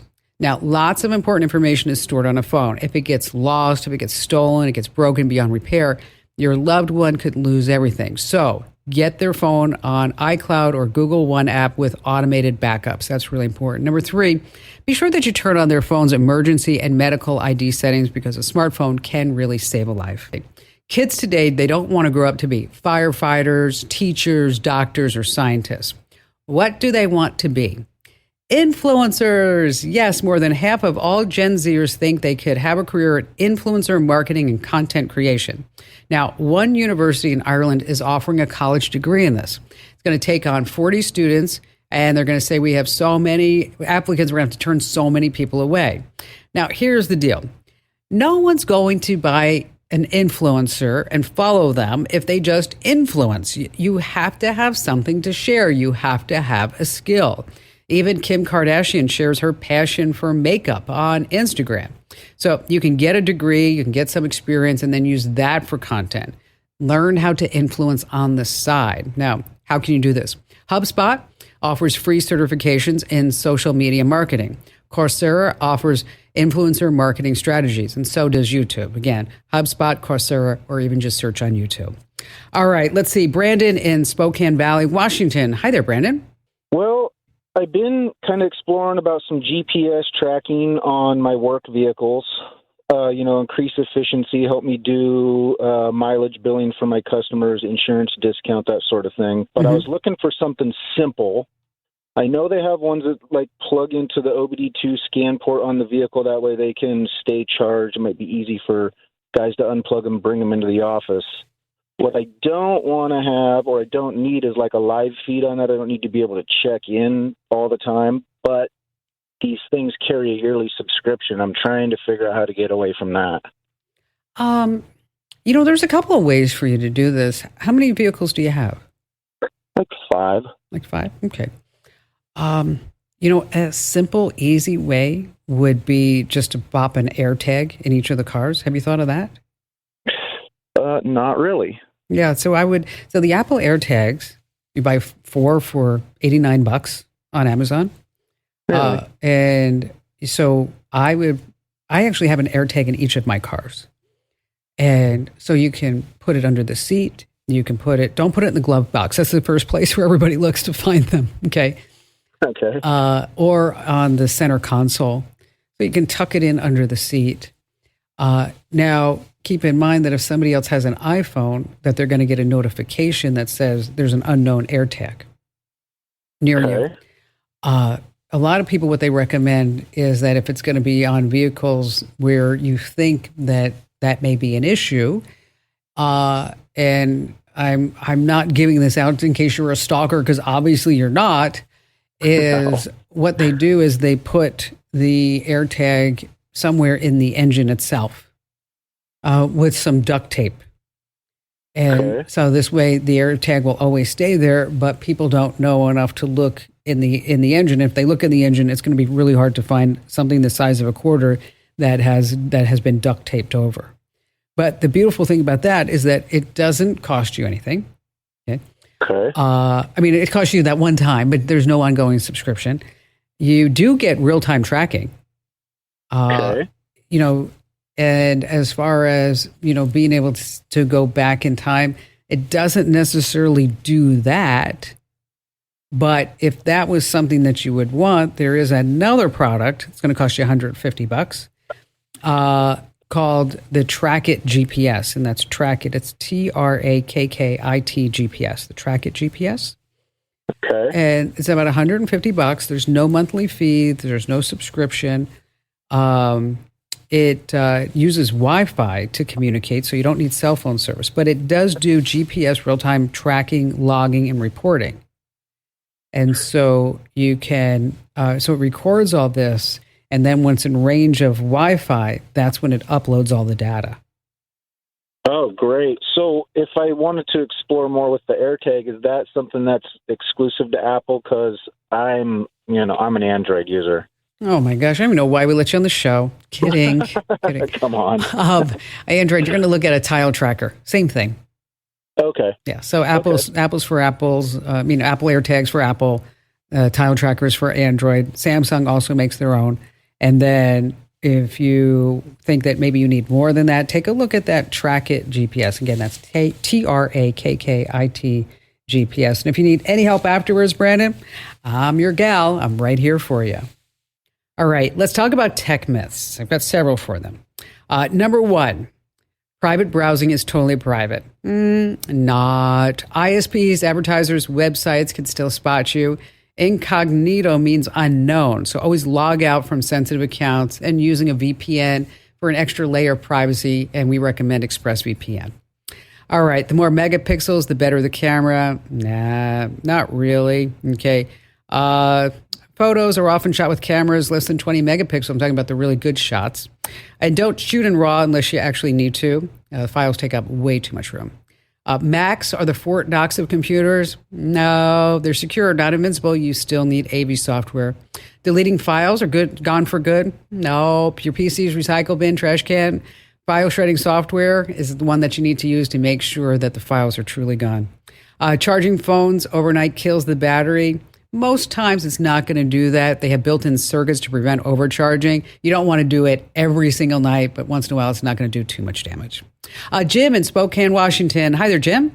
Good. Well, I always appreciate your show and your newsletters, and I just want to give you a call. I'm recording long-time residents of Sandpoint, Idaho, and their history. And some of these people are in their 80s, and I'm currently using a Tascam DR40X linear PCM recorder. Nice.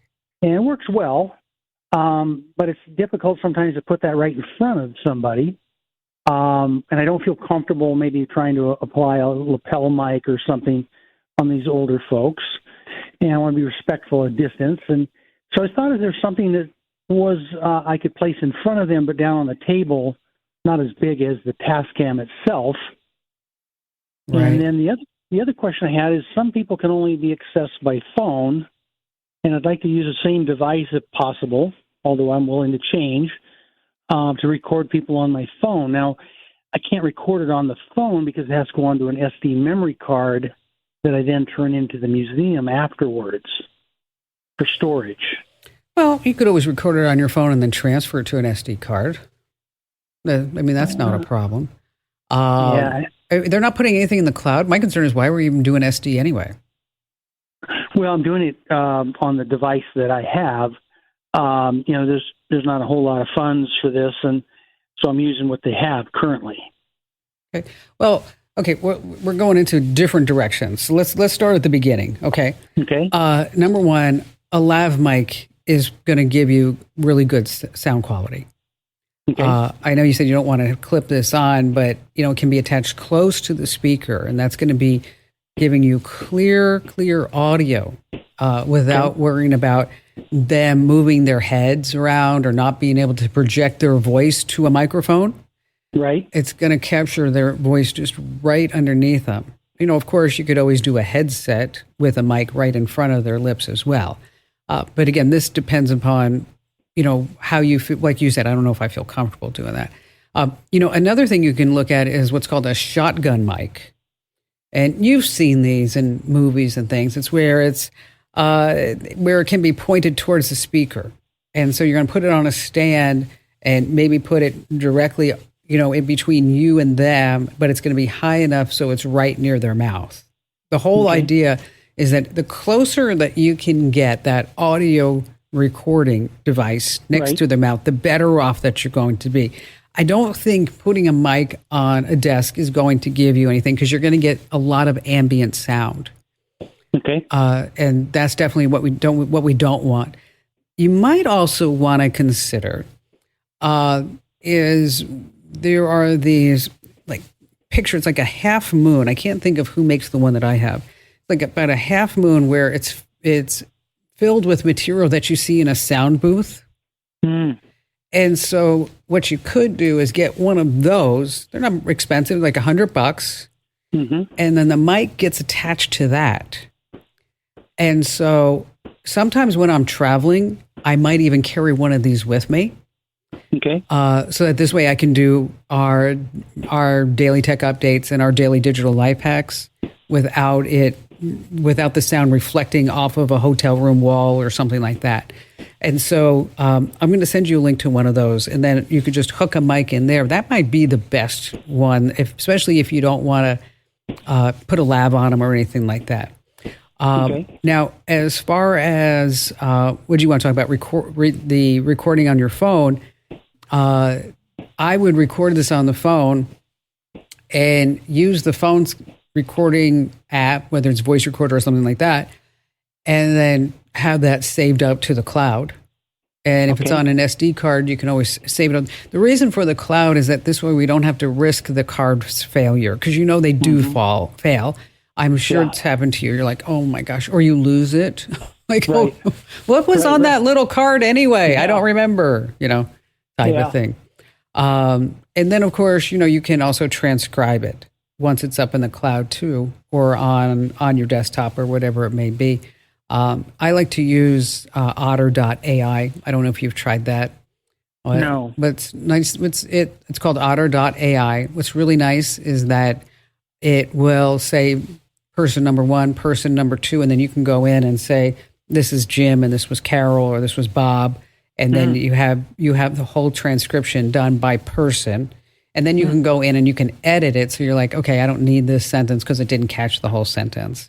Right. But in order to actually transcribe this conversation, what do you need first? Yes, a really good audio recording. Right. Right. So I think if I were tasked with this job, I would invest, like you said, there's not a lot of funds, but it's, I would invest in one of these portable recording, little tiny, like just really like studio, like a half moon that goes around the microphone, and then put that as close as we could to their mouths.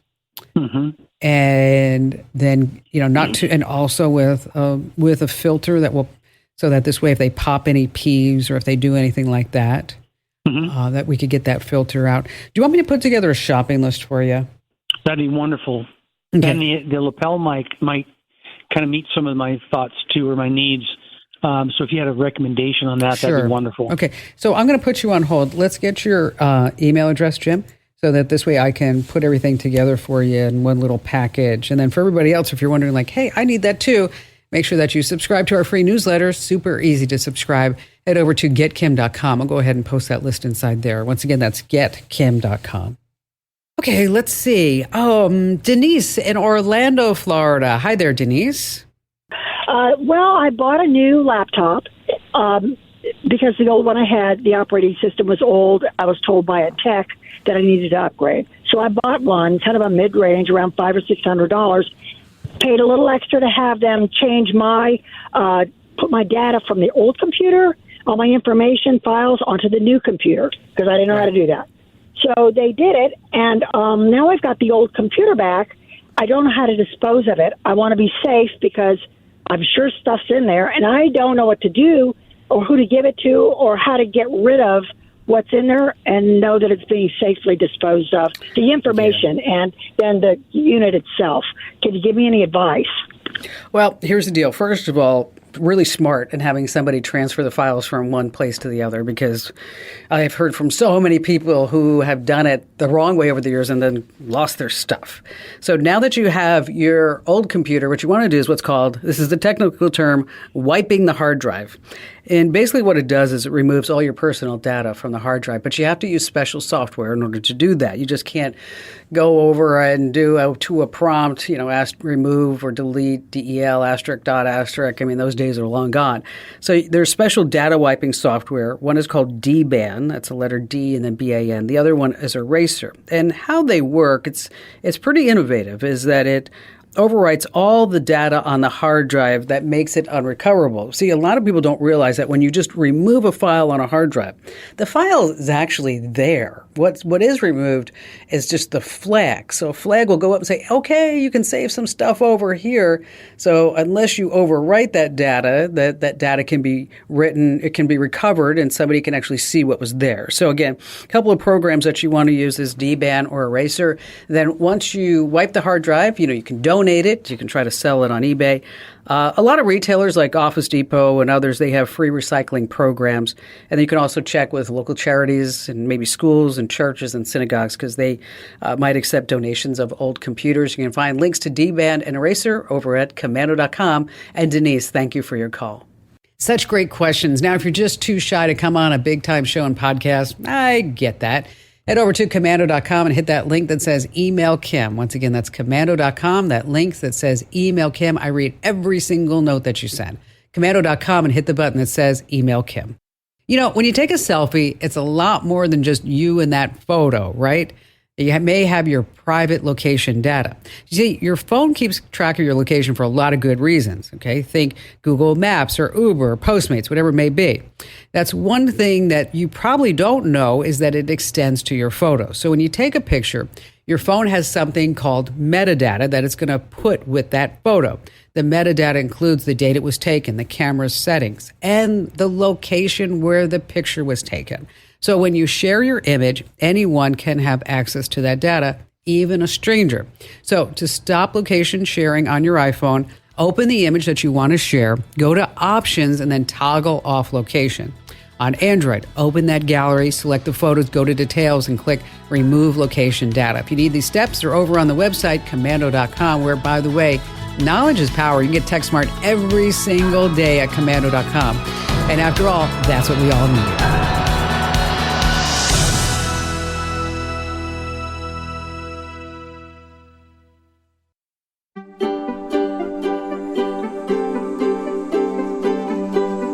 Thanks for listening to the Kim Komando Show. Here's Hour 4. I always like to start with something super interesting. Now, think back in time. Where were you 31 years ago? Okay, maybe you were in college, the military, working for some big company, starting your family. Maybe you weren't even born yet. Okay, I remember I was working at AT&T as a large systems account rep.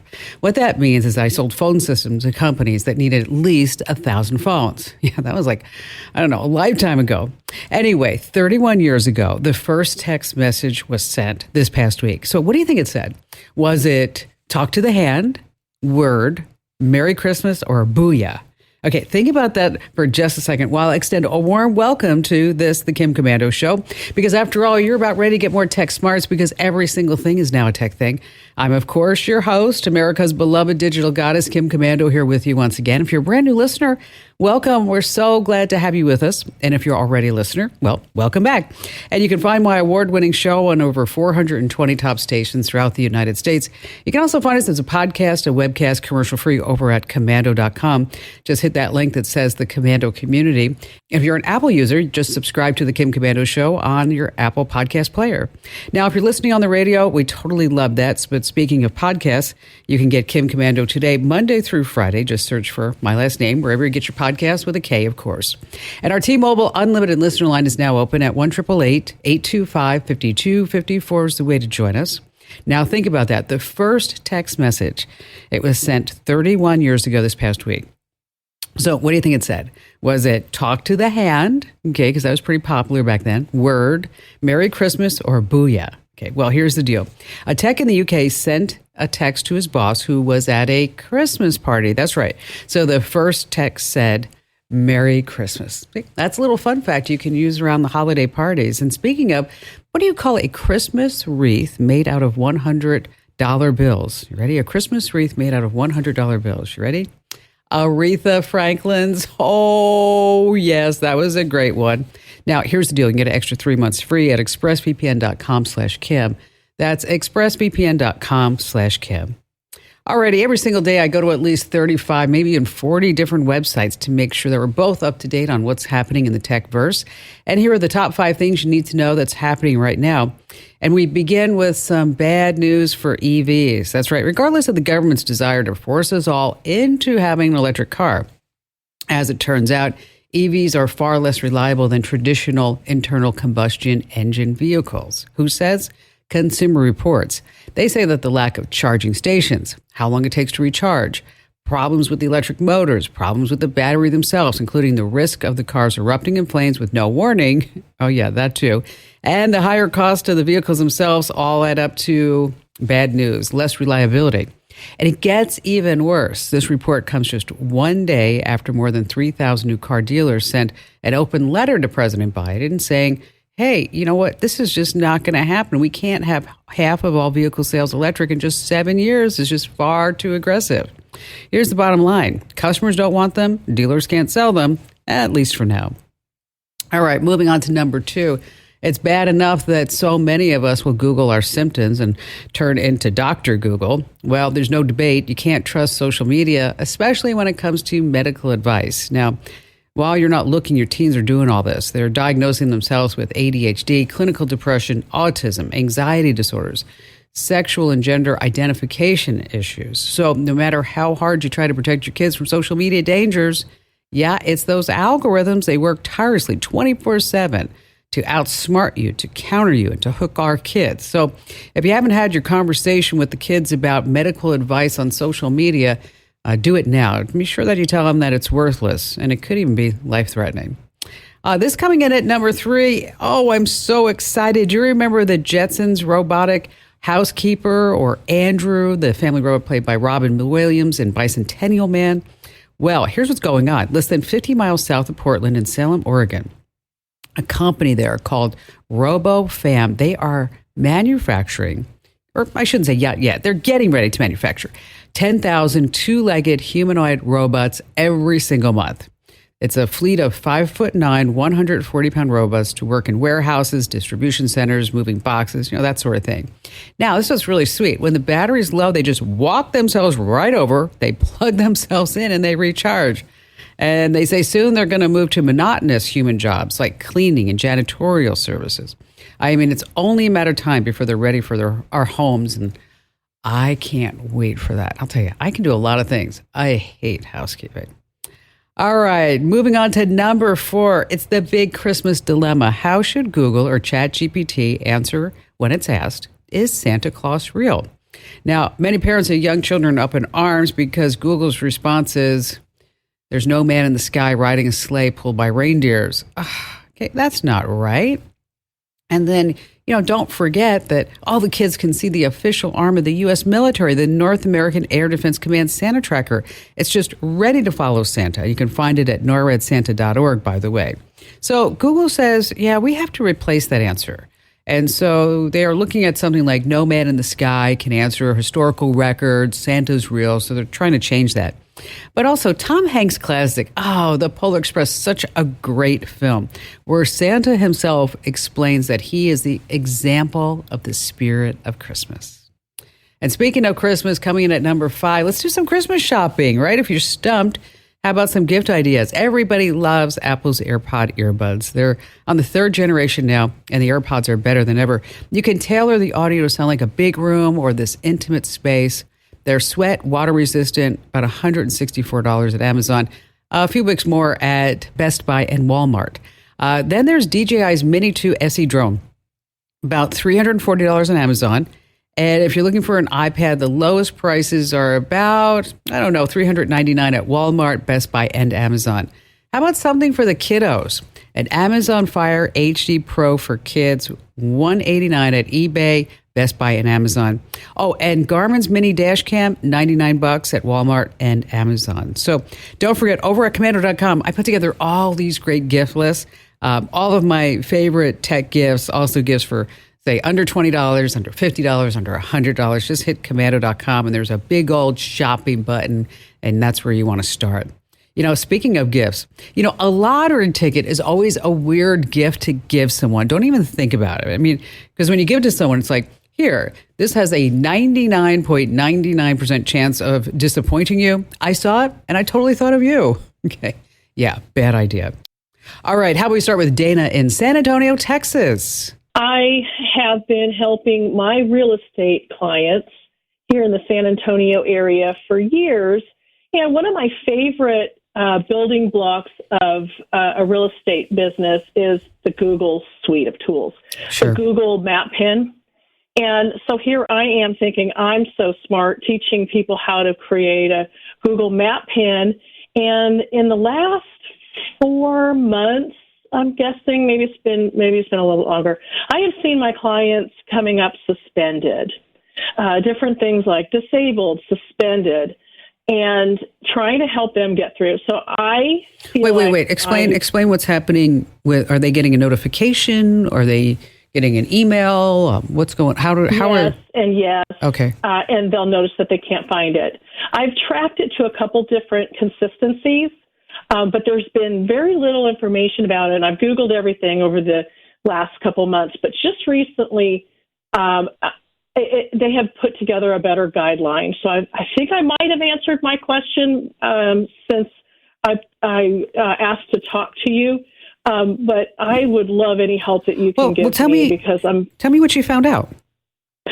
Well, the common denominator was changing their address or their business.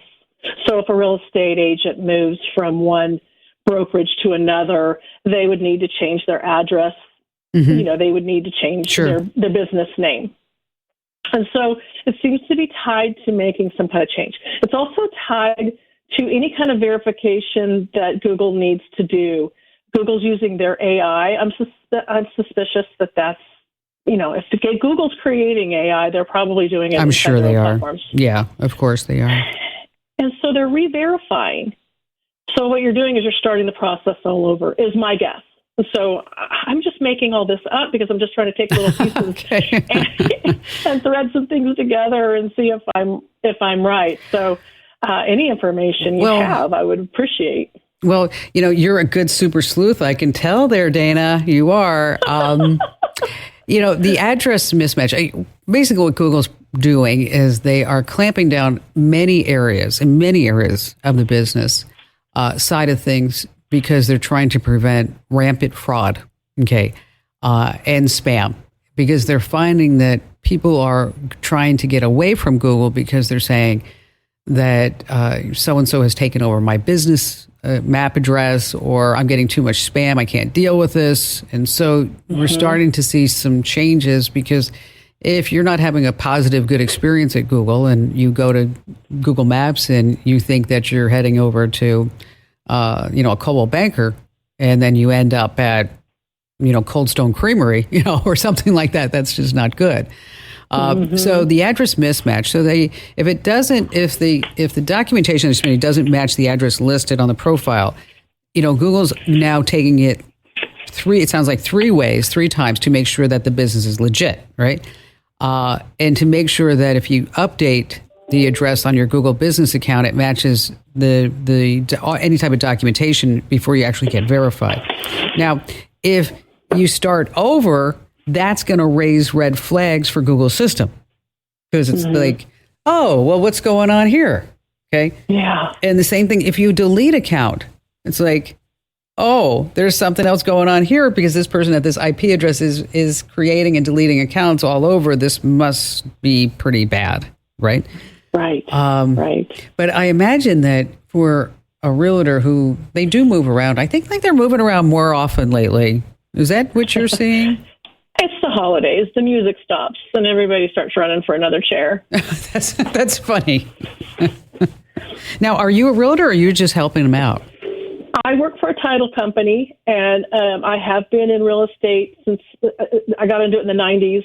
I love it. Married an executive, so I like the ability to serve my clients well and also be able to have the weekends with my husband. So, which is very nice, which is wonderful.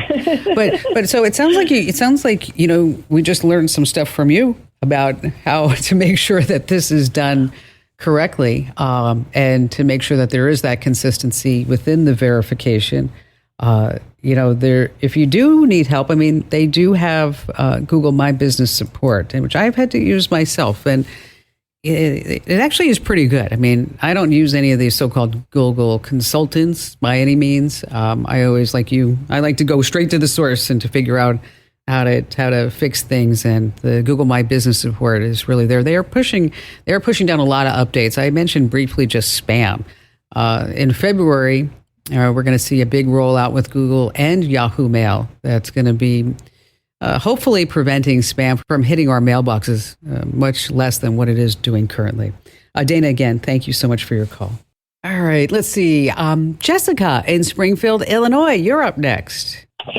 I was looking to see if maybe you could help me on trying to find same-day flights for cheap. And why going same day?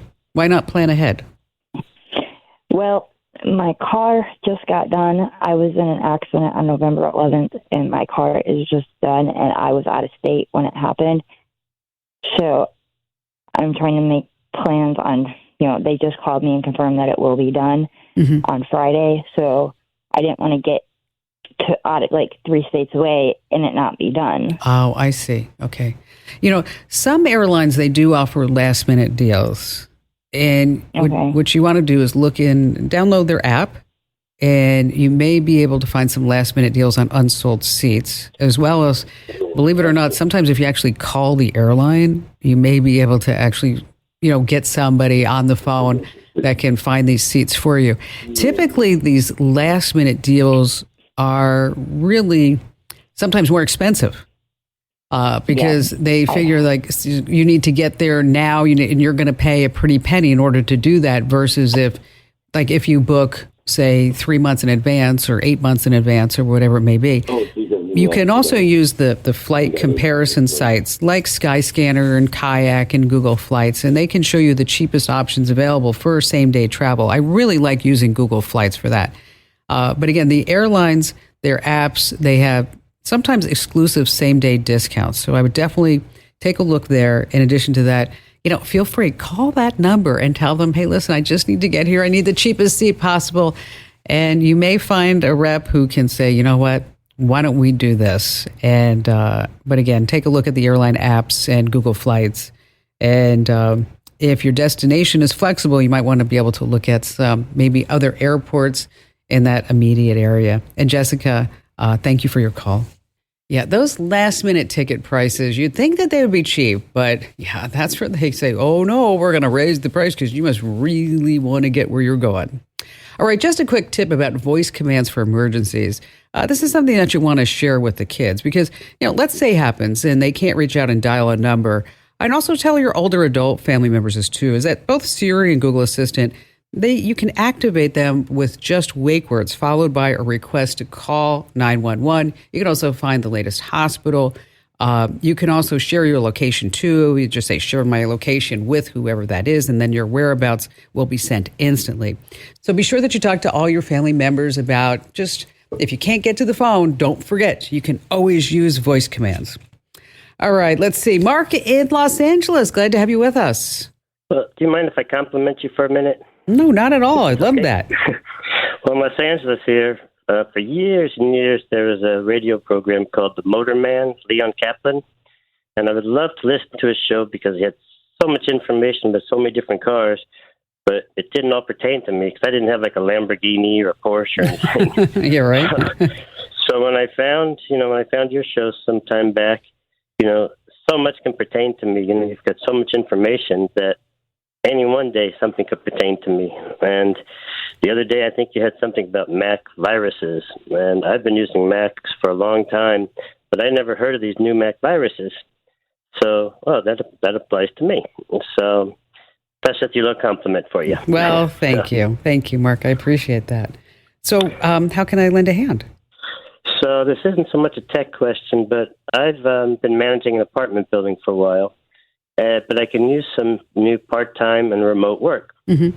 And so when I was listening to your show a couple of weeks ago, I believe you said you have remote jobs available or something listed on your website. So I went, if I heard that right.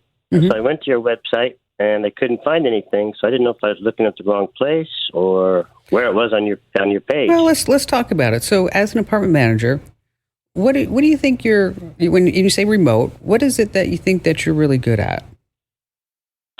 Well, helping people is the big thing. I've been doing that for years. I've done a variety of work through the years. And so I was just looking for something just, 10 to 12, 20 hours or something that could help me out. Well, you're probably qualified to do a lot of things because as an apartment manager, tell me something that you can't fix. Well, I don't do all the fixing, so that's a good thing. I call people in. I mean, I grew up in a hardware store and I do basic things, but there's all the things that happen. I don't get involved in. I call in our handyman stuff. I see. Okay. Well, when we start talking for remote jobs, we're talking about work from home opportunities. Okay. A lot of these are going away as more and more people are called back into the office, right? Because let's just face it that, COVID is over, right?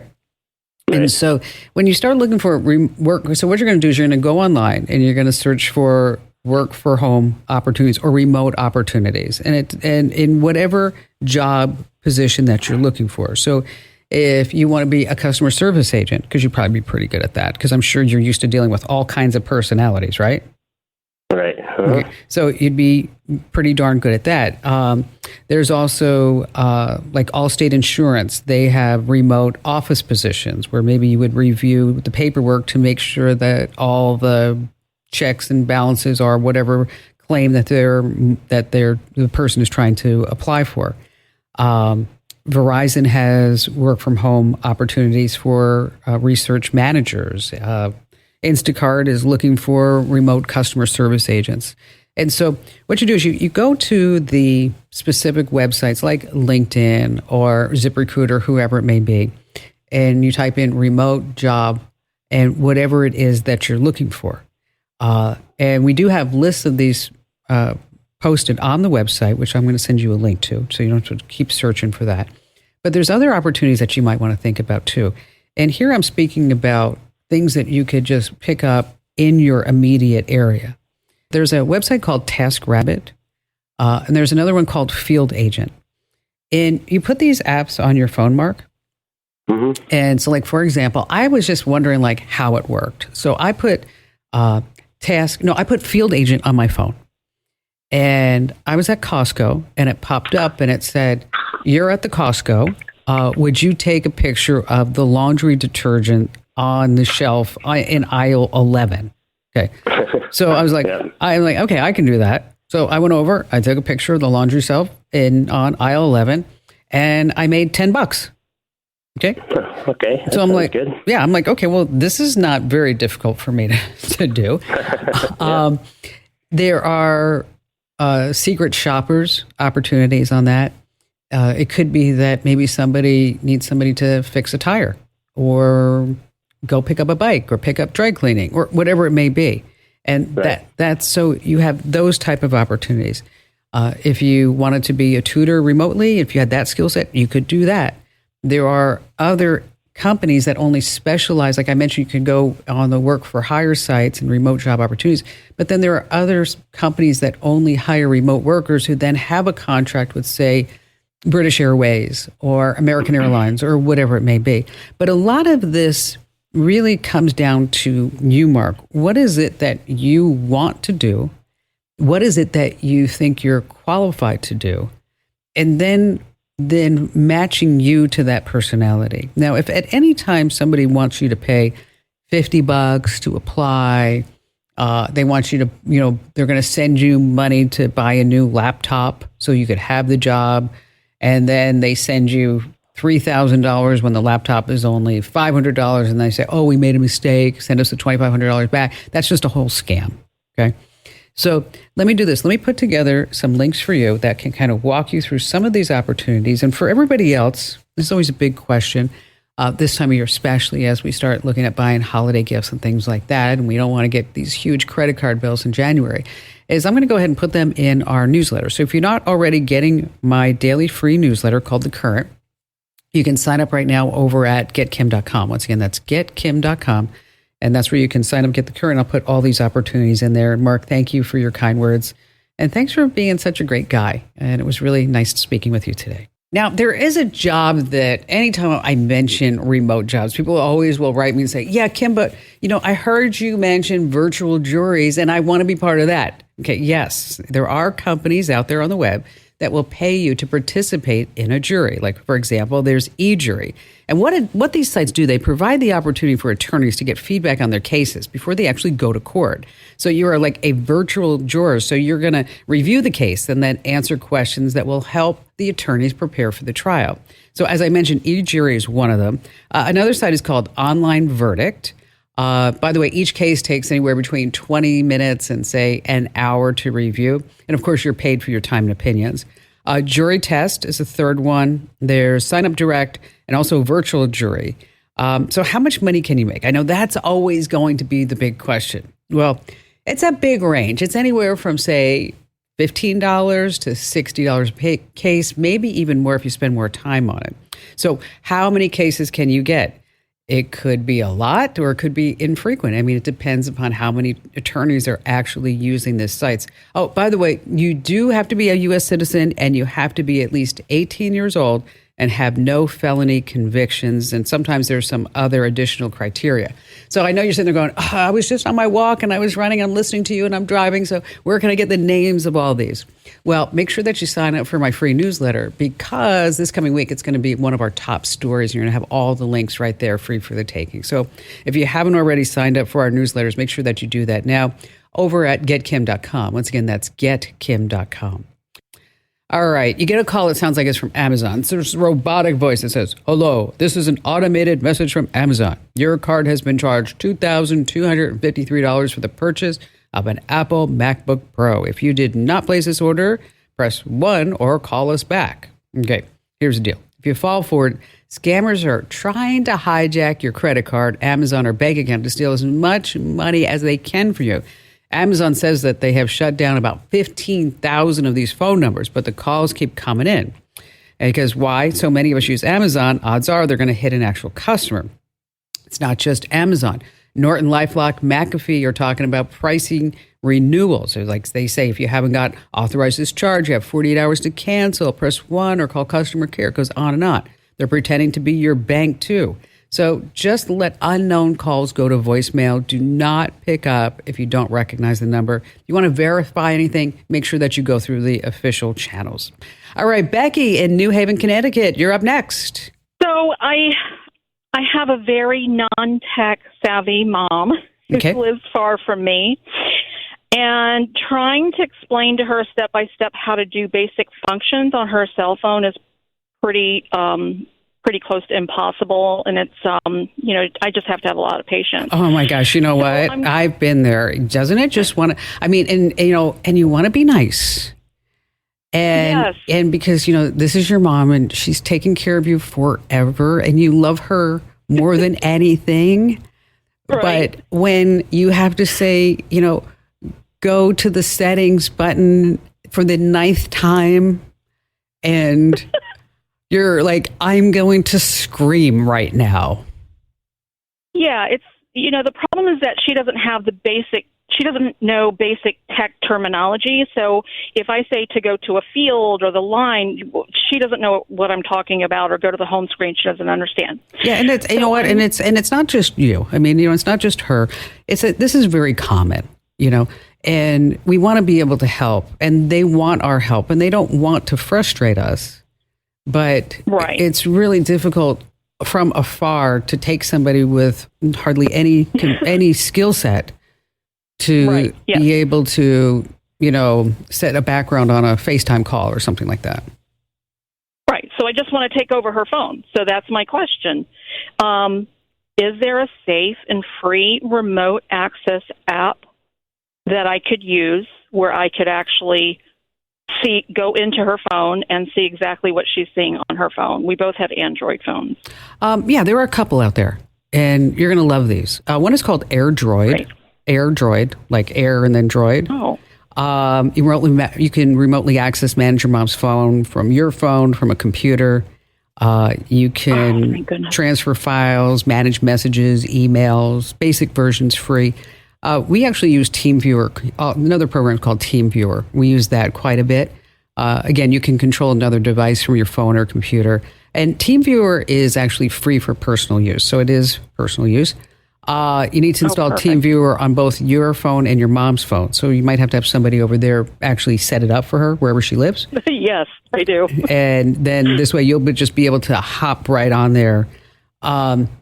You may have heard me talk about this because I really think it's a great solution, especially for any older adult that really isn't, and it's not their fault. They didn't grow up with this stuff, right? Like we did. I mean, that's the problem. Yeah. I mean, this is just, we're like, this is second nature to us. Mm-hmm. But, again, they did not. And it's not their fault. It's just the way that times are, is that at some point you might want to think about, in addition to the phone, is getting her and you an Amazon Echo Show. And with the Echo Show, what I like about it in this particular situation is that you can put the Echo Show, by her favorite chair, wherever it may be, in the kitchen. And then you could have the app, Amazon app, Alexa app, rather, on your phone. Or you could have an Echo Show. But what I love about it is that your mom could say, Alexa, drop in on Becky. And then she doesn't have to touch anything. Okay. And then your Amazon Echo Show will just say, and it gives you up to 10 seconds. It goes gray and then goes black. And then all of a sudden you see your mom. Oh, does it understand accents? You know what? What if they have an accent? It's pretty darn. I guess you have to train them. Yeah, you probably have to train it. But, I had one with my mom and it worked fabulously. And she had a really thick Brooklyn accent. So I don't know if it's the same thing. This would be my mother, Alexa, call Kim, that, Yeah. So, it's like somebody the other day said, is your name Kimberly? And I said, only when I'm in trouble, it's Kimberly, type of thing. So check out AirDroid, TeamViewer, and then if you need any additional help about, setting up that Amazon Echo Show, we've got all kinds of articles about it over on the website. But it really is a great tool. And you don't have to buy the 10-inch one. You can buy just a 5-inch one. But in addition to just being able to have access to your mom having access to you, vice versa, without having to touch a button, is that she can also use it to get the weather and watch the news and see photos and good things like that. Becky, thank you for your call today. As I mentioned, we have so much information on the website about using an Amazon Echo Show with your older adults in your family. I mean, it's a pretty amazing device. All right, let's talk about unbiased independent news. Okay, today, less than 10 companies control 90% of the news media. Let me say that again. Less than 10 companies, you heard me right, control 90% of the news media. So when you're looking for news without a certain spin, you have to go to certain websites, starting with the Associated Press website. And also Reuters is pretty good. I like to check out the Wall Street Journal. I really enjoy the way that their writers tell both sides of the story so that this way you can formulate your own opinion. Now, for a global perspective on news that's happening here inside the United States, just drop by the BBC website. They've got videos there too. And be sure to tell 3 friends about the Kim Komando Show, because knowledge is power.